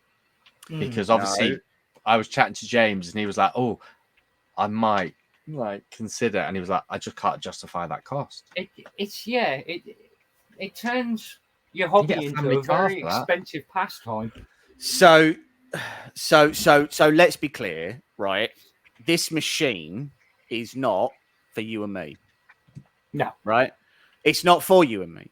No. If you and me want a 13.3-inch resin printer, we would buy an M3 Max, or we would buy the Frozen. We would buy the Frozen Mega. We would buy maybe even if you were feeling like a baller, you'd go out and buy a Peopoly. Oh, Yeah. yes. This machine isn't for you. That's ultimately what it is. You know, it's a tool for a job, and it is a tool for a job where someone is earning money out of owning this machine, right? Exactly that. It's somebody that can afford to pay those prices on resin without even thinking about it. It's just like, let's get another it's 4 not an bottles. issue. So it's dental resin. It's and they sell dental resins. They sell durable resins. They sell. So if you were the predecessor to this was the LC Dental, and they actually brought out the new one pretty much because they kept trying to sell it to people, and they were like, "I'm not a dentist." And they'd be like, "Well, yeah, but you can print anything with it. Like it won't. It's not just only teeth that it prints. Like, you know, it prints other stuff." And they were like, "Nah, I kind of feel like I should get the LC Auto because I'm a car manufacturer." And they're like, "That's not a thing." And then then eventually they just changed the name. But the thing is, so iFun have just released a new resin printer, haven't they? With a heated vat, chamber, and again, that's aimed at the dental market, and that's £1,000 for their entry level dental printer. That thing looks quite good. The Mini Giant, isn't it? Yeah, the Mini Giant, is it? Yeah, They've Mini got Giant two. D89. Well, the 89 is an 8.9 inch, and then they've got a mini that's like a regular 6-inch. So it hasn't got the extra body, has it, on it? No, so the 8.9 has actually got a built-in. It's got a built-in carbon filter. Yeah. So it's not, whereas the mini doesn't. So, but they look like nice machines. I quite like the fact that their doors sort of like go around in a circle. Yeah, that's quite cool. So it's a bit like a TARDIS, isn't it? Like you open it up. Yeah. Like yours there has got hinges. It's got big doors. Yeah, so this one goes up and over. And for anyone that asks, James is in a print shed, and in the middle of the night, it does look like the red light district. Yes, you can't actually turn the light off either. So that's on all the time. Akuma Mod is in the chat. He's just found a new add-on to have a heated vat on Facebook this morning. Oh, James is gone. Or have we gone? In his shed. James is in his shed, yes. Well, looks like James This is gone thing now. This is actually printing pretty damn spot on at the minute. So like James was saying about the Hornet, this is kind of like that Hornet for Anycubic. It's not as big as an Ender 3 because they got the Viper, which is a little bit bigger. And then they've got the Cobra that takes out the CR10 bed size, or it deals with what's Elegoo's. To be honest, Two Trees have got 2 Core XY printers out now as well. And I don't know how good they are and I don't know how bad they are, but a lot of people have got them. And they're quite quick. And they seem to be redesigning a lot of things. Didn't they? Yeah. So this laser. So if my TTS 55, if you go back like 12 months ago, the lasers were getting slated because they were built wrong. We're just on Twitch, Akuma Mods, unfortunately. We thought we'd just do Twitch for a change. Should have done YouTube, but just was a bit rushed. But anyway, nice little nozzle pick as well, which is quite cool. So Two Trees really did up the game and changed the design slightly of their lasers. So I like the blue and the black. Next time I come on, I'll get some cameras set up in there so people can see, and I'll do some lasering actually so people can see. And I really like it. The only thing I don't like about it is the magnet that holds on to the actual laser head. You mentioned that. So you still have to, don't believe all the hype, but you still have to wear your little glasses. You know, they're there for a reason. And mine are in the enclosure, so I don't have to physically look at it. Yeah. PC died. 2 seconds. James will be back on. He's having loads of problems with his PC. He's doing better than me. At least he's got a webcam. Yeah. So I will actually do some lasering because I've really got into it, and I find lasering at Old Curmudgeon. I know Old Curmudgeon's got the Z1 from Comgrow. He's got the 10 watt. I'm really jealous, but while I'm printing on FDM, it's really slow and tedious, and there's no point going fast. I've got my resin printers for a little bit quicker. In between that, I can do my lasering, and I really really am enjoying doing the laser. And so I'm actually looking forward to finally moving and actually getting set up properly, because I've got so many machines now that are at my storage unit that would be so much better purposed here. So the Edge of Tech on YouTube has some fantastic videos on slate tiles. So Yeah. I brought these are 2 for £1. You know, so the 50p each, and I've done a couple of tiles for just me and the missus and that, and they've come out amazing. You know, you can Tripod. He's got a fiber laser, and he was doing a lot on Twitch and done bits on YouTube. That's incredible. I've never seen anything engrave as quick as a fiber laser. It's small, expensive, but my god, the detail is just mind blowing. Worth it. But yeah, now I've done a bit on Twitch. I'm gonna have to. I'll do some lasering, because it'd be nice to get a few people that want to come on, like Curmudgeon. He's got his 10-watt output. I know Astro Printer or Liam, he loves his lasers. Yeah, it'd be nice to actually sort of have a sit-in chat as well, and just get everybody's opinion off of it. Because obviously it's the same as anything. All of us have got a different take on different machines, or different, even down to standard FDM printing, resin printing. There's differences between everybody's thoughts. So on Twitch, there was someone called the Free Haven, and I love him to bits. He's so open. Curmudgeon knows him, and anyone else by Nick knows him and all that. But he's awesome. So I've actually been chatting to him, and I'm potentially looking at getting the 2 trees 3018 CNC machine, and it is £135. I'm seriously contemplating getting that, because I think that would be an addition with the lasers, so you can do your that would finish it all off, wouldn't it? Because I'd be CNC, resin, laser. You've got the full house, really. And that's why I like my lasers, because I can do them while I'm doing them. I don't have to touch anything on there. I keep an eye on my resin printers, and you know, I am obsessed with making sure they're fine, because that's expensive. You can't see it until you go out. No, Christ. That's why I put it on Maker Deck, so I can just go on Twitch and go, it's still all right. It's fine. You know, try and get a Raspberry Pi to put OcuPrint on at the moment. It's so hard, but I use Maker Deck as it's the cheaper alternative. Oh, what's that more for me?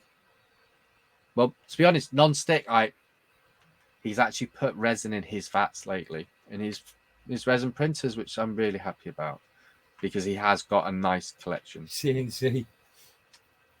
And he has done really nice stuff on it, and he does send me pictures, and he, I do break his balls a little bit about not using them, but it's nice to see it. You might get that belt printer working one day properly, but yeah. Well, this is chugging away. This is well, I actually mentioned you before, non-stick, actually, because I was talking about these air purifiers. Yeah, and I think he's brought 4 or 5 or something like that. And he did send a picture of a few dotted around him while he was sleeping in his print shed as well. 5. There you go. He's got 5. 5. I don't know what he does with 5. Why stop there? You got to collect them all. They're like Pokemon. Every time I get deals, I send him the links. He's like, "Oh, thanks." It's all right. It's not my money. It's yours. But yeah, buys number 6. To be honest, they're worth having. Let's be honest. Resin stinks. It's not the nicest material in the world, and if you can extend your life a little bit longer, then go for it. But yeah, mate, if it works, it's only a good thing in my mind. If you can notice a difference, it's a good thing. And it's a no-brainer. When you got your housing situation sorted and all that, when it goes on deal, I get one sent down to you. You'll be able to use it with yours. That's the thing about the community. Be support each other. Yeah, exactly that. And the same. I mean, our team behind the scenes is actually brilliant. We're constantly messaging each other, going, "Look, got this deal. Look, got that deal. Has anybody tried this?" What do you do with the other 5 though, non-stick? The other 2 that you've got non-stick. So he says Free does his cabin. So lately he's had a nice log cabin built in his back garden. Very nice, very nice. At his parents' house. That was really annoying. Is that PC still pissing you off? Right. So I got a second-hand mainboard to replace this one.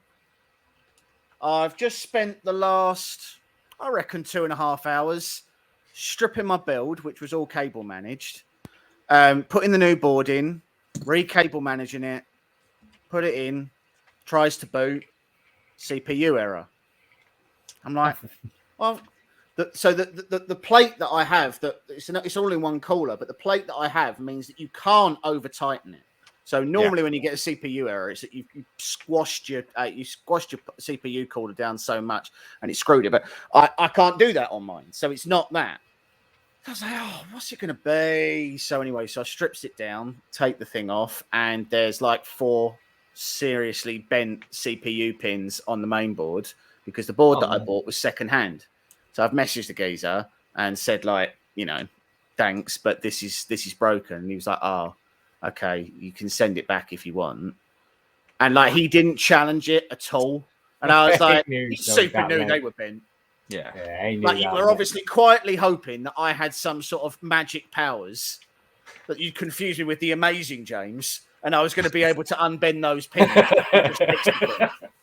Like, what did you think was going to happen? Do you think I wasn't going to notice? It could only happen to you, couldn't it, James? Let's be honest. So anyway, so I'm now just trying to strip that out and I have to put the old board back in that I already know doesn't work properly. So it's now back in, and I'm just like hoping and praying. But obviously, I've messed about with all my drives and everything, and I was like, it's all back to front now, but it works. Such a kick in the dick. Well, the thing is, there's no point in cable managing it now because I'm going to have to now wait for this knobhead to refund me, and then I could go out and buy another board that'll probably have some pancakes stuffed in it somewhere. Yeah. And you did get it at a deal, though, didn't you? And that's probably why it had bent pins. Well, I mean, I want to be clear. A deal would be if I gave a small amount of money and got in return a functional item. What I did was I gave someone some money and they sent me their garbage that they now want me to post back. And pay. Like, I'm just going to take a shit in the box. That's what's going to happen. I'm going to get shit in the box. The shit's going to have to weigh the same as this main board, so I'm going to do at least 3 shits in it. And then just send that back and just be like, there we go. Funny enough, we were talking the same thing. My mate ordered this part for his car, and he basically got a message off him saying, "Oh, we're out of stock." So he goes, "That's all right. Just send me the better one for the same. I'll match the price, whatever." Anyways, sent it out for the same price. And my mate's turned around to me today, going, "Oh, it's being delivered. If it's shit, I'm snapping it up and I'm sending it back and charging the fucker." Yeah. So, you know, they're all at it at the minute. Everybody's doing the same thing. Was it on eBay you got it off, wasn't it, James? Yeah, it was. Yeah. And that's the luxury is with eBay, you are protected as well. You know, you got there is that you got a bit of protection. You know, there's nothing worse, is there, than spending your own hard money and it being a pile of dog shit when you get it. Do you know what? If he'd have been like, oh well, I don't know, it wasn't broken when I sent it.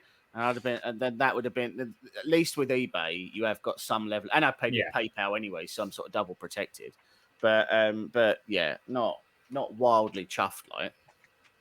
Have you?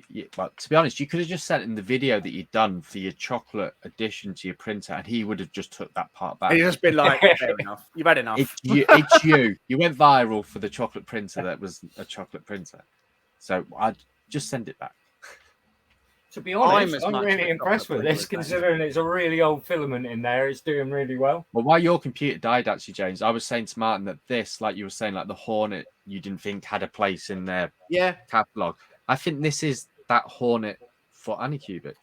Oh, I don't know. I mean, I think that's that. I mean, the Viper is a really good machine, solid machine. It's a different beast. The reason why I didn't think this had a place is because, I mean, it's still the old clicky wheel screen. It's a remote extruder that still isn't a dual drive. But again, this is the conversation we had the other day, which is that what do you want from your 3D printer, really? Yeah. At its core, not do you want auto bed leveling? Auto bed leveling is an enabler to what you want. Because what you want, it comes out damn good. I want a printer that works. Yeah. And I want a printer that works fairly well. Enter Fedora. Yeah. You know, there's a price point on the thing. I don't think there's much that competes with it, to be honest. I really don't, because it can print relatively quick. It prints anything you chuck at it. okay, it's very basic, but it's got a snazzy kind of feel to it. It's got Yeah. that old retro vibe screen where you move Yeah. around and it just does what you ask it to do. And it looks like Bumblebee. Let's be honest. And it That's looks like it, Bumblebee. I mean, do you know what? When it turned up, I was like, this has got TiVo vibes. Like this is a Yeah, it plastic looks like a extruder with plastic fronts, with Yeah. with base functionality. But there's a reality that it does what it says on the tin. The dual blowers are solid. You're not running it at 100 millimeters a second. It's not auto bed leveling. It's not got a flexible steel plate. But The first when I put profile they something done on was a there, bit I know nuts. it will print. Pardon? The first profile was a little bit nuts. Yeah, I mean, Mine was racked up to something like 85 millimeters a second, but it was doing like 160 on infill or something daft. I'm just like, this is I don't just know why they mental. always try and pump the numbers, don't they? But then FL Sun do that with the SR. Yeah. Like they purposefully pick a model that will do well at that speed, and then Yeah. they crank it right up so that you're going, oh my god, this is amazing. How's he gonna do this all the time? And then that's you're it. like, You're not oh gonna- yeah, it's not. You're not going to see it. You're not going to see it in an R2D2 body, are you? At that speed. Well, it's interesting. So my FL Sun over there, I have just fitted a BQ H22. Oh, nice. And I'm in the process of trying to figure out if I can make it do things. Because right, James has put linear rails on yours, haven't you? Yeah, that And was you, a stupid but idea. you did lose a little bit of the height. I lost a little bit of everything. So I lost quite a bit. I lost a fair amount of Z because he didn't have the patience to wait for the right parts. You just ordered. Oh the yeah, parts screw you that. could get. So I went onto Amazon and I found Two Trees was selling a 3 linear rail kits. I was like, boom, I'm having those. And it didn't even occur to me at the time to go, I wonder how long they are. I just found the ones that were there and then they went on. But the conversation started with James was like, I'm going to do something to my FL Sun today. And we were like, okay. And then and about 8 hours later, we got a picture of it. And he's going, look at this. And we're like, what have you done? He's like, well, I've lost this. No, I've lost this. I may have lost a little bit of this. But you're really liking that printer, though. You do like it. Yeah. So I upgraded all the stepper drivers to 2209s. I put Clipper on it. That made a big difference. I've now put the BQ on it as well, and I've done a linear rail conversion. It's a bit like my Frankenstein. Yeah. So and then I found the aluminium extrusions on Amazon as I had to gently shorten some of the frame. Because that was then too tall for what I was trying to. The aluminium extrusions that I'd bought were about 50 mil too short.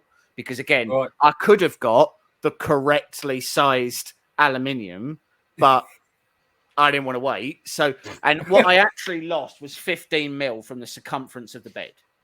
Right. So I didn't lose that much. Nah, but what it is because so before where those where your pillars are, that's where you did have the linear rods. Yeah. Well, my rail. So where the rods were is where my extrusions are, and then mounted to the front of that are my linear rails. So all of the pillars are now 10 mil further in. So it can't move. It's not got the same range of motion that it had before. Yeah, I'm with you. So that's why I lost that. You lost the thickness of the rail, really, didn't you? Yeah, pretty much. And then I lost the Z height because I literally didn't buy the right sized aluminium extrusion. To be fair, the linear rails are actually fine because the linear rails don't have to go all the way down because they only have to go down as low as the effector sides. As the sliders do. So the linear rails would have been fine. I just needed 50 mil taller. I end up losing I think I've lost about 30 mil on the Z in the end, which it's not drastic, is it? It's not savage. And the reason why I did it was because of just how damn loud the thing was. Yeah. It wasn't really a quality thing. It was actually churning out pretty good quality prints, but I just couldn't live with the 1980s dial-up tone noise that it was making every 5 minutes. I had an old and when you powered it up, it made, like when you unboxed it on your channel, it was noisy and it moved quick. So, Yeah, it moves. It moved very, very quick. That it made you uneasy, didn't it, James? Not quite as uneasy as the Opus does when that moves. Oh, so that moves. that's So scary. normally they move. So normally a bed plate normally moves at about, I think it's about 150 to 200 millimeters a second, and that moves at 1200. Sorry, yeah, Oh. yeah, that moves, Yeah, moves that's at a lot of 1200. difference. So it just goes, and you go, "Ah!" And so it's like, you go, "Oh, okay, Hello, oh, mate." what are you doing?" And then it stops, and you're like, Yeah. okay, then. And then it moves up, and then it goes, and it goes, oh, it's like Tower of Terror. Yeah, because even I was choking watching it going up, then down, and I was like, oh. And it So I does want to be move. clear, like you can buy these now, but only just. Like this is the first batch.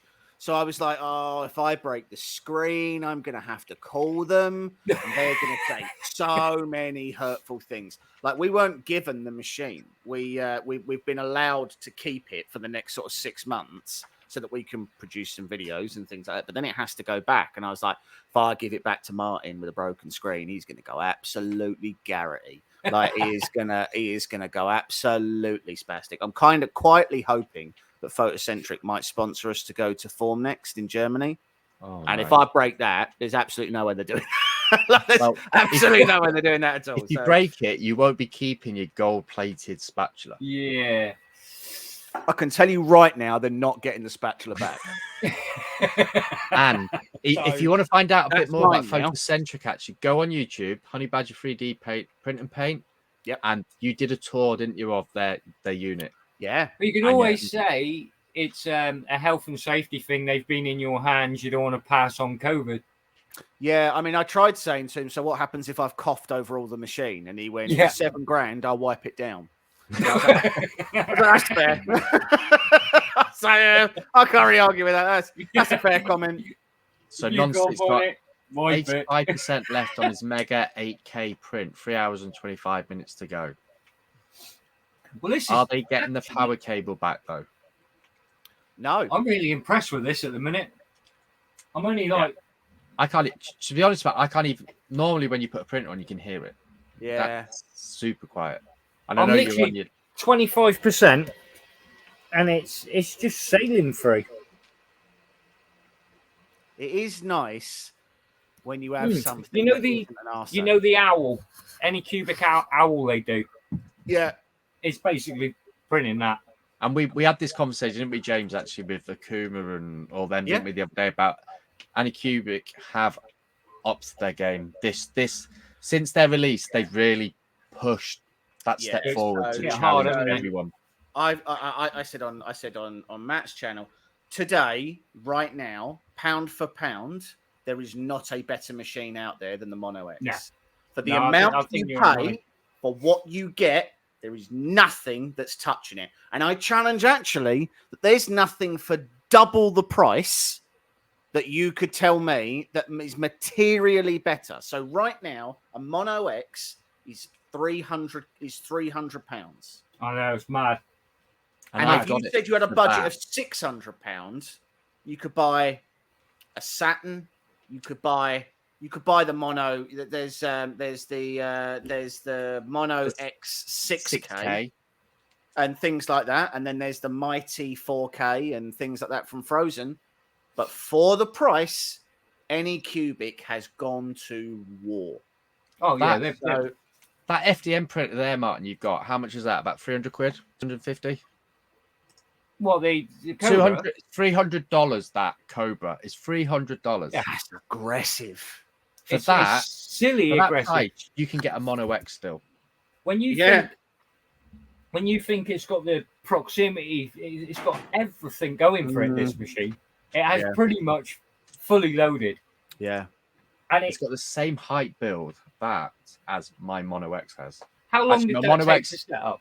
My Mono What? X has got 245, and that's got How long was 240. it to take? 10 you minutes. know, from box to build, 5 minutes. 5 minutes tops, and then literally off it goes. Yeah. And like I showed before, the quality of the Mono X. Yeah, it's You know, stunning. I am an amateur. Let's be honest. And Yeah. that is like stunning. You know, the detail that Chaos Cortex put into that is. It's almost next level, isn't it? It's just stepped you up. It's just put you up on that next pedestal all the time. I am going to do it on my Mono SE just to see the comparison. Yeah. But that took what 3 hours, maybe 3.5 hours, and the supports did fail a little bit because I had it like that at an angle. They did fail, but it's clean. It's the detail and like James, you like their stuff, don't you? Like the designs they do, Yeah. the detail they put in. If I did that in FDM, it would be hard to justify it. It would be hard to justify printing that in FDM for the quality. Yeah. Yeah, I mean, don't be wrong. I genuinely still believe that FDM absolutely still has its place, right? Yeah. It is still the most cost-effective way to print. Yeah. And when I'm doing base, so if I do something like... I do all my bases, any scenery. Exactly. So here we go. So if I was doing something like... Any scenery, any big item, helmets, that sort of thing. So if I was doing Superman, right? Doing that base... You'd never do that in resin. What would be the point? What would be there forever? Yeah. So, like, you know, there would be no need. So it's like, Well, your last big project you did, James, from Spider-Man. Yeah, .com. You did the head in resin. I did, yeah. So as soon as you show that on camera, you can tell that's done in resin because of the detail. Yeah. So what is the point of doing a base in resin like that? Because it's a waste of money. Well, it's just. I get that. Look, tell me if that the features are stunning. But the thing being, why are you going to do a body in resin that's only like a cloth material? You can pick that up in FDM. So And why waste all that resin? Why would you do the apron for Superman in resin? What would be the purpose? For me, what I normally do in resin, because I haven't had machines that are large enough, but what I normally do in resin is heads and hands. When you are, especially if you paint your models, the face is everything. So if you get your face right, that model is going to look the tits. Well, it's good to shit, isn't it? It's like, you know, let's be honest, you screwed the face up, it's the focal point. Mike did Gladiator, and us almost all the model actually came out really nicely, but the head just wasn't good enough. Yeah. And he'd already painted it and everything, and I said, I'm not being funny, mate, you're going to have to redo that. And he was like, well, shove up your ass. And I said, look, you need to do the head in resin because that is letting the model down. It had one layer line that was just an under extrusion line that went sort of right underneath the eyes. And it was around the whole head. And I was like, guys, you can't put that out there because I'm sorry, but that it just ruins the whole thing. Like one of the first ones I did in resin was so I did this guy. So I did Cable. And his head being in resin made all the difference to that model. It made the model. And the problem with your models as well, James, is you don't print them like I would. If I brought their files, I would print it at the stock settings that they say. You supersize everything, don't you? Because I hate myself. You like the stress. You like the challenge. I will go into a file and I will find the largest part, and then I will scale the largest part to the largest I can do on my biggest machine. And then that's the size that I do the rest of it. Yeah. Well, that's pretty much what I've done with that tree end. Yeah. I went basically on your tree end, and I scaled that up to like 180 odd, I think it was. And I had loads of fun with that. It was just like a kilo for the base. Yeah. You know what I mean? And to be honest, what's weird about with Treebeard, when Mike did Treebeard, if you actually just print it, it's not that good a model. It's not that much, is it? But as soon as you start buying like modelers moss and things like that, The second you put that on there, and it just goes to show that the hardest thing to paint and to model is anything organic, because human beings tend to create patterns in whatever they do. So Mike did the mammoth, the elephant, didn't he? From Yeah. And he did the ice, didn't he? He used the resin, didn't he, for the ice on the base? Yes, he did. Yeah, and that made a difference because it stood out. It looked like ice. Yeah, it wasn't just. So he also used. My favourite stone. It was stone. I love it. Yeah. So there was an ice paint that he bought from Green Stuff World. Yeah. And you spray it on, and then it crystallizes. Yeah. Looked stunning. Made the model. Absolutely made the model. Yeah. That was for some reason I get into my zone with doing stonework and woodwork. Those two I get stuck right into. So this is my dirty little secret. Texture. Plasticoat stone spray. Most of my so for a start, because it's got such a high particulate count, it hides every layer line that you have. Yeah. You base coat it in a grey, but literally a grey primer. You put this over the top. You throw some shading in with an airbrush and some highlights and lowlights with a bit of dry brush, and then you buy get yourself some of this little stick on grass. And inside. I mean, the thing that takes the longest is for that stone paint to dry. Once it's dried, that's it. You have got and again, it's because it's got such a high particulate, it creates texture where there isn't any, and it gives such a good stone effect. It hides all your join lines. It's such a lazy way of doing it, but once you start getting into buying those tufts, that mounts up quick. Tufts just goes mad. They're like 10 quid a box, isn't they? Yeah. 100 tufts? Yeah.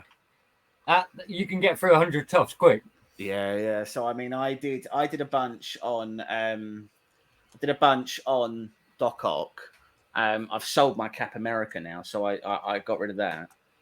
But yeah, it's just those little touches that make the difference. They just make such people will pick up on them. Yeah, those things that because if people they break watch up your channel, you're never happy with your models completely, are you? Because you're always I've said this multiple times. I hate painting. Hate painting. I've never enjoyed it. Everybody finds it relaxing as a sociopath. I don't believe that it is relaxing at all. It never looks the way that I want it to. It's always the wrong color. That tooth fairy is a prime example. The big tooth fairy that I've got is supposed to be grey, and for some reason it's purple, and I don't know why.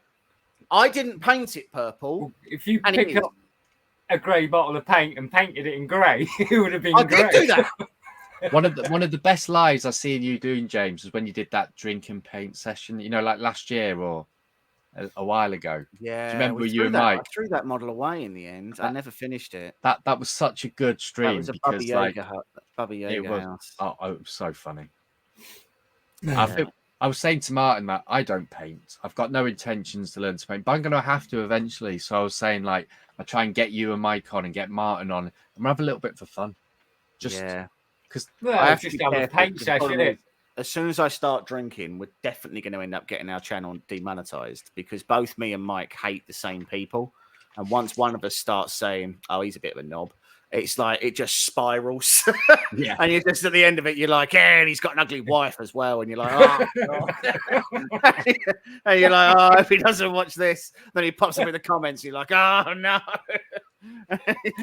Yeah. We have to watch ourselves a bit more. I did enjoy the drinking session. I mean, that wasn't a massive surprise. I don't know why I thought doing a giant freaking model was the way to go. I should have done a normal model, and then I'd have been able to have finished it. But most of my paintwork's all small stuff, and yours is more on the big scale. So And to be honest with you, it's because the bigger stuff is easier. I mean, I do 32 mil. Painting small stuff impossible. I don't have a very steady hand due to years of drug and drink abuse. I've got, every time I try and paint a straight line, it looks like I've got Alzheimer's halfway through. Right. Anyone who's not following you get the Honey dread. Badger's channel, there's their YouTube link in the chat. Seriously, just give them a follow, even if you just go and watch, I don't know, some of I mean, the I've models. watched some of James's in the past, quite a few of James. I love some of the stuff he pulls The things out. I do are things like that, right? Love it. So things like that. And again, none of hers resin. And because she's so large, Other way. we can get away with it. So, Yeah, see that? I love it. The colour contrast, awesome. I loved this because I liked the fact the base was something. So, it's like a full 360 and... Yeah. The transition down the green or the blue into the aqua is amazing. The color. So those colors are from Green Stuff World, and if it wasn't for the fact that Green Stuff World was in Spain, I would buy so much more of their stuff. Yeah, I must admit I'm a fan. They do some of the most awesome opaques and metallic colors. Yeah, and that's one. Color so shifts. They do a lot of metallics, and their metallics. Color shifts. The color shifts. Yeah, they're lush. Really nice chameleons. They're just better than everyone else's, basically. Yeah. They've got a really nice. So I actually used the green on Doc Ock. I tried to go for sort of a blend, but so Doc Ock in the comics is like yellow and green, and I was like, I hate in painting between yellow. So I was like, I'm not gonna do that. But then I sort of thought, oh, well, actually, I could do a green coat, but I wanted to sort of keep it quite dark and leathery like he was. And there is a metallic green paint they do. It's called Emerald Green. And you do a base coat of a regular green, and then you put this over the top, and it just gives it this, this pop. Pink. And then you do your low lighting and you do your highlighting, and it's just such a nice color. And that one was, it was like an aqua green, an aqua blue or something like that. And again, it just the way that it went, I really did like the way the model finished out. So Dom Sculpts is saying that GSW Chrome is insane. Yeah, so the biggest thing with Chrome is, and it's any Chrome that you use, it is all about surface. If you have a good surface that you're painting on, there are multiple different Chrome techniques that will get you. It's all about getting it flat, isn't it? But if it's not flat, it's just going to be silver. It just basically ripples and pits. It gives. So I've got a mirror paint that if you paint it onto flat plastic, is a mirror effect. It's great. Yeah. But if you paint it onto something that isn't flat, it isn't. It isn't great. But you've now got a solution to it not being flat by going to use Replicoat. Yeah, so the Replicoat is a big boon. So I'm probably going to do. The solution is print it flat. Well, yeah. So I hate sanding, and I don't spend any time sanding. When we did our Mandalorian helmet, I refused to coat it in Bondo and sand it because I said I 3D printed this, and if I'm just going to cover it in Bondo and sand it, I might as well have made it out of paper mache. Yeah, like it's not a 3D printed helmet at that point. It's just some plastic that you managed to pile up into the rough shape of a helmet, and then you just covered it in Bondo and sanded it back, and that's not the same. So, it's a body shop. Yeah. So I was like, and this is actually a conversation that I had with Replico about their stuff. So we're doing a Chevy Impala from Supernatural, I think this TV show is. So anyway, so we're doing that. We've done it a nice size, and we found a really nice model. And we wanted to get a car paint level on it. And Replicoat said, "Oh, if you send it to us, we'll spray it, and then we'll paint it." And I said, "Okay, cool. That's not what we want to do, because all you're saying is that if you want to get a car level finish, send it to a body shop." Yeah. And that's not practical for anybody who's doing anything 3D printing. The whole point is that you're able to show someone a technique they can do at home. Well, if you want to make it look nice, become a professional body shop. Have you tried high coat? We have, yeah. So, so to be fair, we've put the Replaflow on it. That's a fantastic surface. And then we've managed to get a gloss water-based black paint that we're spraying on it. We've got like a paint spray gun that we're spraying on it. And then we've found a water-based gloss varnish. That if we apply over the top, is actually like it's coming out really nice. So Mike's doing that at the moment. And the whole point to show is that you can get really good paint finishes. The problem I have with a lot of the stuff that I'm seeing lately, it is literally like body shop finish, and half the reason is they're sending it off to body shops to finish it. So you went to Replaflow, didn't you? And you did a video there, like going through that Hulk. Yeah, the Hulk's amazing. That is insane. Yeah, it was a little bit special. That huge, and because I was doing an Iron Man helmet at the time, you were saying they've actually got the official, like the right red, haven't they, for that Iron Man helmet? Yes, they have. Yeah. So, like, if anyone's looking, seriously, go and check them out because you know they're doing a glue now, aren't they, as well, that you add your hands on. Yes, yeah. So there's their glue. It's like 3D glue. So it's a chemical glue. It basically fuses the two parts together, but you get a decent amount of working time. So normally I use like a 2-part acrylate, like I use Mitre-Bond, but there's plenty of others. But the problem is that as soon as you spray it and you put two things together, that's it. Solid. Together. And then you can shatter it after about 20 minutes once it's fully cured, and you can just shatter the joint, and then you're just left with shitty super glue either side.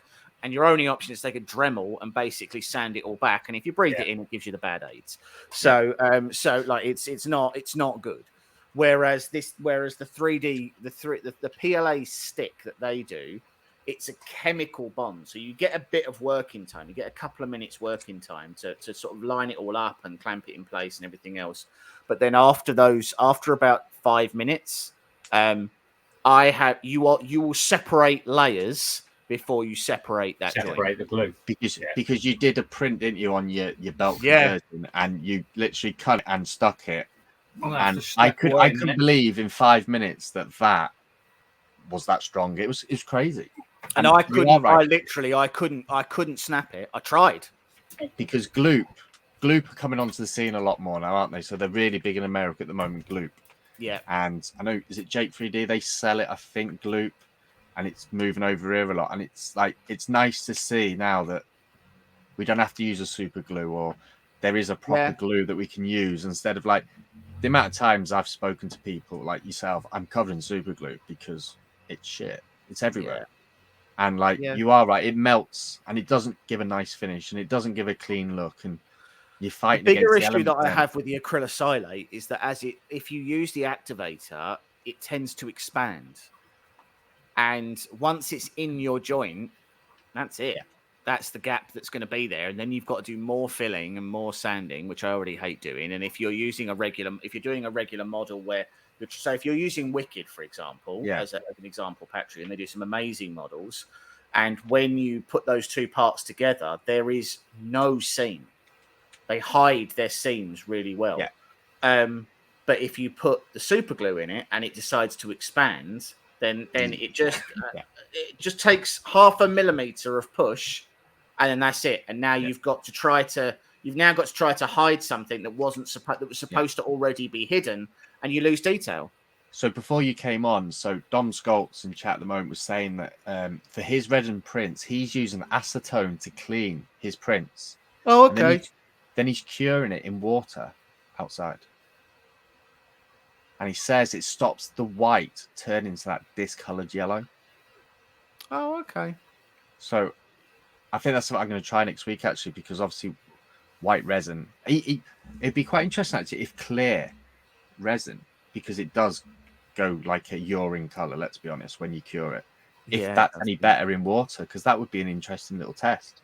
Yeah. Because I'm definitely going to try it, because acetone's cheaper than IPO. Yes, it is. Yeah. And Matt Akuma Mods has said distilled alcohol he uses now instead of IPA. Is it distilled? Is it distilled alcohol you? Yeah, I think it is distilled alcohol he uses. Interesting. So, and it's quite nice, isn't it, to find out all these little things? Because obviously you're moving more into resin printing now with the big boy behind you. Yeah, I mean, so we've got a couple of really nice machines that are sort of either on the way or that are obviously with us with the Opus and things like that, and it just opens up a lot of options when it comes to doing sort of regular models. Yeah. I really want to get to a point where I'm doing pretty much the whole model in resin, and then I'm doing the base in FDM. So obviously we've got the rat rig turning up, and I'll keep the Voron. But that will be a game changer for you for bases. Though a 400 by 400 is gonna be. Yeah, it's gonna save time, and DeWitt Tim, he's got the 500 by 500. Yeah, and the prints are beautiful on it. They're stunning. And we know Sam Prentice he raves about them. He loves them, and you can't argue, can you? The quality, the equipment you're getting, the workmanship, and the continued research that goes into rat rig is incredible. Yeah, no, they are really impressive, and I'm really Martin, what you're saying? The only thing they haven't done that the rest of them are at the minute is a little drawer. That is the only thing they haven't got. They haven't got a little drawer in there. That's probably why they've left the frame exposed, so you can actually print one and clip it. That's why it's cheaper. But for $300, that's cheaper than the S1. Yeah, I'm actually really impressed. This is coming out stunning. For the amount of time I've spent setting it up, it's actually printing so well. It's crazy. And Sam Prentice is actually on Maker Deck at the moment, printing a 555% Waxter star. I don't know what figure he's doing, and he's done some big prints on that Cobra Max, and the print quality is beautiful, absolutely stunning. I'm really impressed so far, because I mean, like I say, that's a stupidly old filament. It's been sat up there for fucking months. Well, to be honest, we're quite lucky living in the UK because we don't really have humidity. I got a bit issues over the winter. I got a bit of moisture in some of my rolls, but on a whole, they're generally all right. They're not too bad.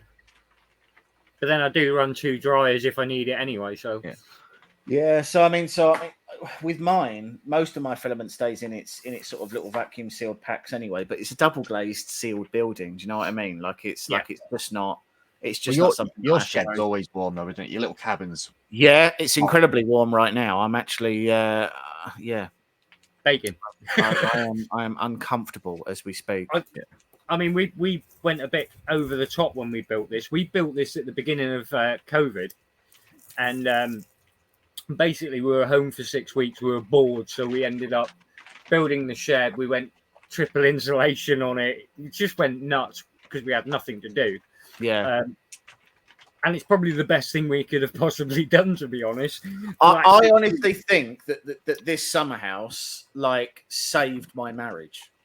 So during COVID, I was out of work during COVID because I was self-employed. I was a project manager, and having a place that I could go to, get out of the way, and then I'm out of the way, and I'm not under her feet. She can do whatever she wants to do, and I can do whatever I want to do. And it makes it sound like we don't want anything to do with each other, but I can't think of anything worse than spending every waking minute of the day with your partner. And then they go, "Oh, do you remember when this happened?" And you're like, "Yeah, it was 5 minutes ago. I was there, and I'm sick of your voice." Yeah. What? When I have my fucking hand around your throat? Yeah, yeah, I remember it. To be honest, I've got a print shed as well, and I've kitted it out. I've got a TV, I've got computers, and this is my sanctuary.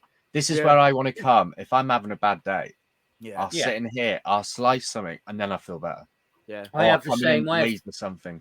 It well, makes Carl, I have some fucking frantically mental work days at my place.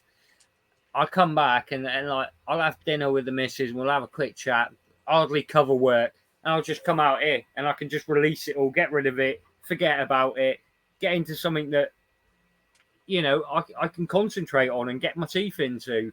Yeah. And it's surprising how quick you drop that crap day behind. Yeah. Yeah. So this is therapy for me. This is so relaxing. Like Yeah.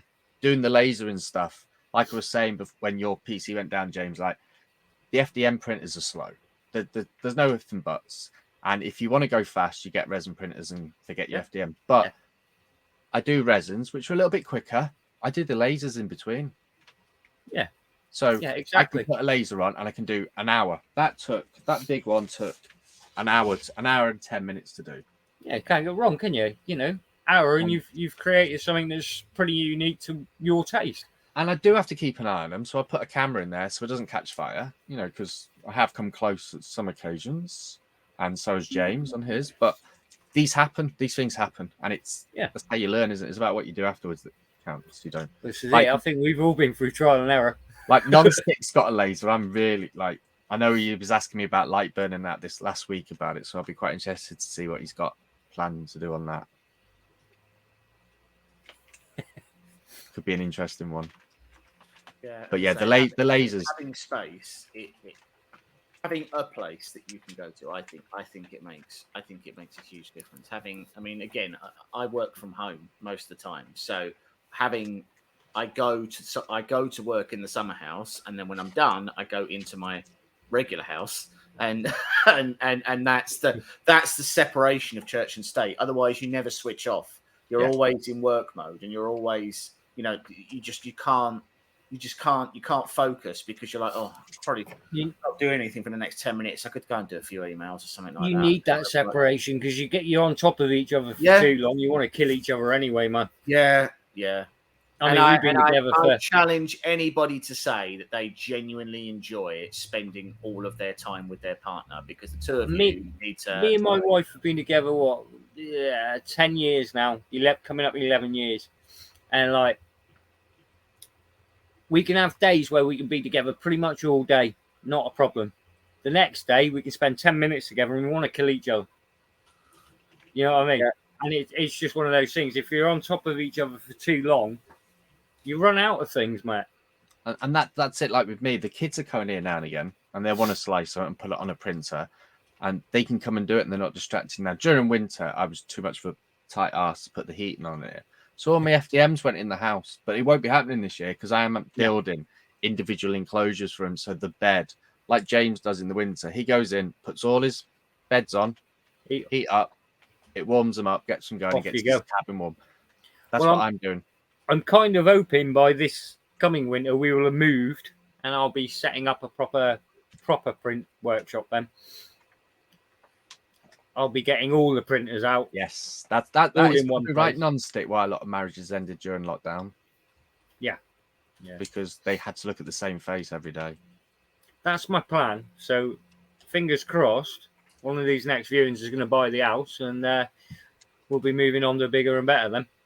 Yes. Fingers crossed. It'd be so much better if we had basements like in America or Australia. Oh, sorry. Having basements, you know, like in America, you see their basements. They're bigger than our houses. One of my old houses had a basement. It was the best thing ever, man. The best thing ever, because you could go down there, and even your mum and dad would forget you lived there. You know what I mean? You could be down there for days on end, and you could find stuff to do. It was big enough. You could play. You could do whatever. Now, nowhere seems to have a basement, man. It's forgotten. Yeah. They're building up, not down. Yeah, we did think about extending up here at one point. We were going to go up a level, and it was like, But when we weighed up the price for it, it just weren't worth it. We're better off selling and getting somewhere bigger. Well, at the moment, it's not, especially with the interest rates. So I've been saying this for a while. I don't have kids yet, but I honestly think that once I have kids, there is almost no chance my kids will ever own a home.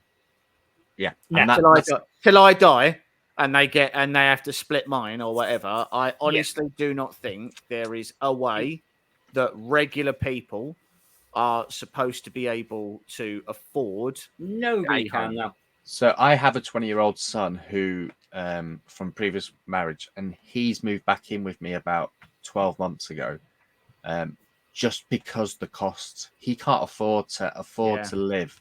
You know, he comes to me and goes, I'm going to go buy a car next month. I'm like, all right, how are you going to afford to drive it? Well, I'll figure a way out.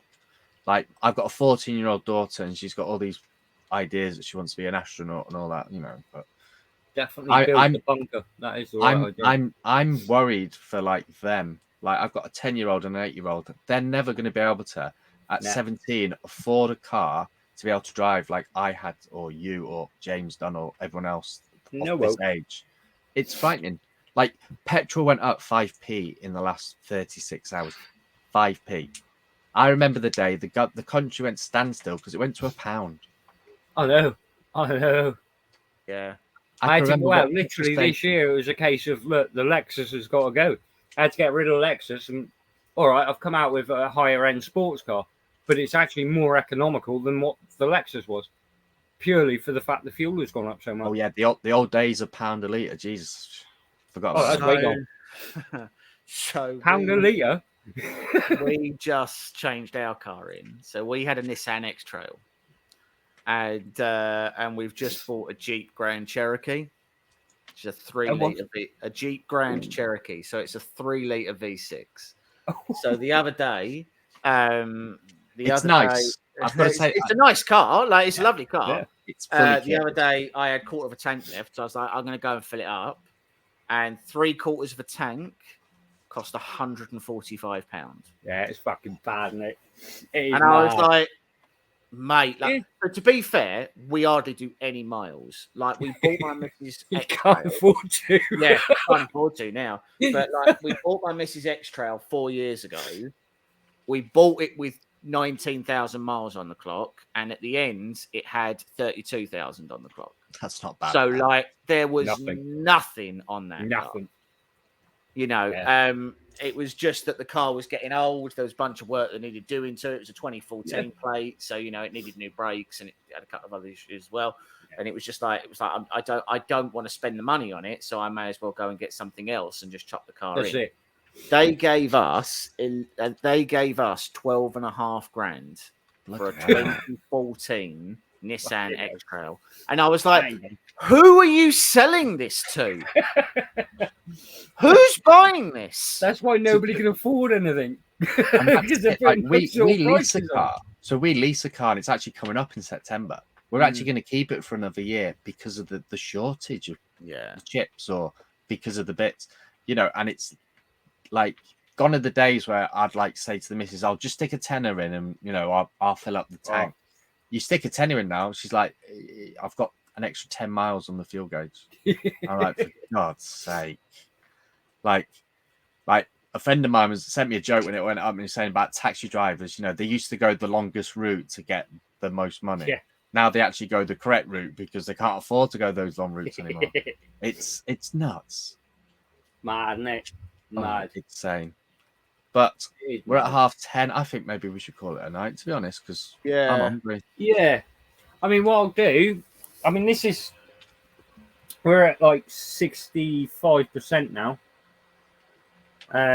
So what I'll do, as soon as that's finished, I'll get some pictures of it and bung it on under the hot end. But if it carries on the way it's carrying on, I can't see any fault in that. Yeah. It is absolutely bang on for straight out of the box. And as James says, watch out for Anycubic, because they are throwing some really good deals at the moment. They are really trying to like nail that market now. Percentage. They're trying to price people out of the market. They're literally trying to dominate. They're actually, I think basically what's happened is they've seen a bit of an opening there now, and they are going in for the kill. Okay, $570 for the Kobra Max. Find me a printer at, say, what, 450 quid at a 450 by 450. Yeah, the size of that machine is insane. That is a really nice sized machine for that price. You're not going to find a price for that. It's nuts. But anyway, so thank you very much, James, for coming on. Thank you to everyone that's coming into chat. We promise we'll start doing a little bit more. I'm actually getting back, and I'm going to come on and do a bit more on Twitch with the lasers and that, because I really like lasers because they're dangerous and they can make things look pretty. Yeah. But yeah, thank you very much everyone for coming. I'm definitely going to work out some stuff off Don Sculpt with the acetone and the curing in water. I'm definitely going to enjoy trying that. Definitely. Yeah, worth a non-stick. try. You've got a trunk, so yeah, but let's not talk about that one. I mean, you That's say he's got a the trunk flaw. seat. It doesn't work. So he Yeah, has to He's really- got one. It's called a got one. floor printer. He's got a floor really printer. crap cupboard, is what he's got. Yeah, he's It probably got props his the probably put a props the cloth door over open it. It's well. a table and chair for him. Yeah. But anyway, Right, thank you very much everyone for coming in. It's See you been later, man. it's been good to get back on. Cheers, James. Bye, non-stick, and everyone else. I'll see you all soon. See you later, guys. Cheers, boys.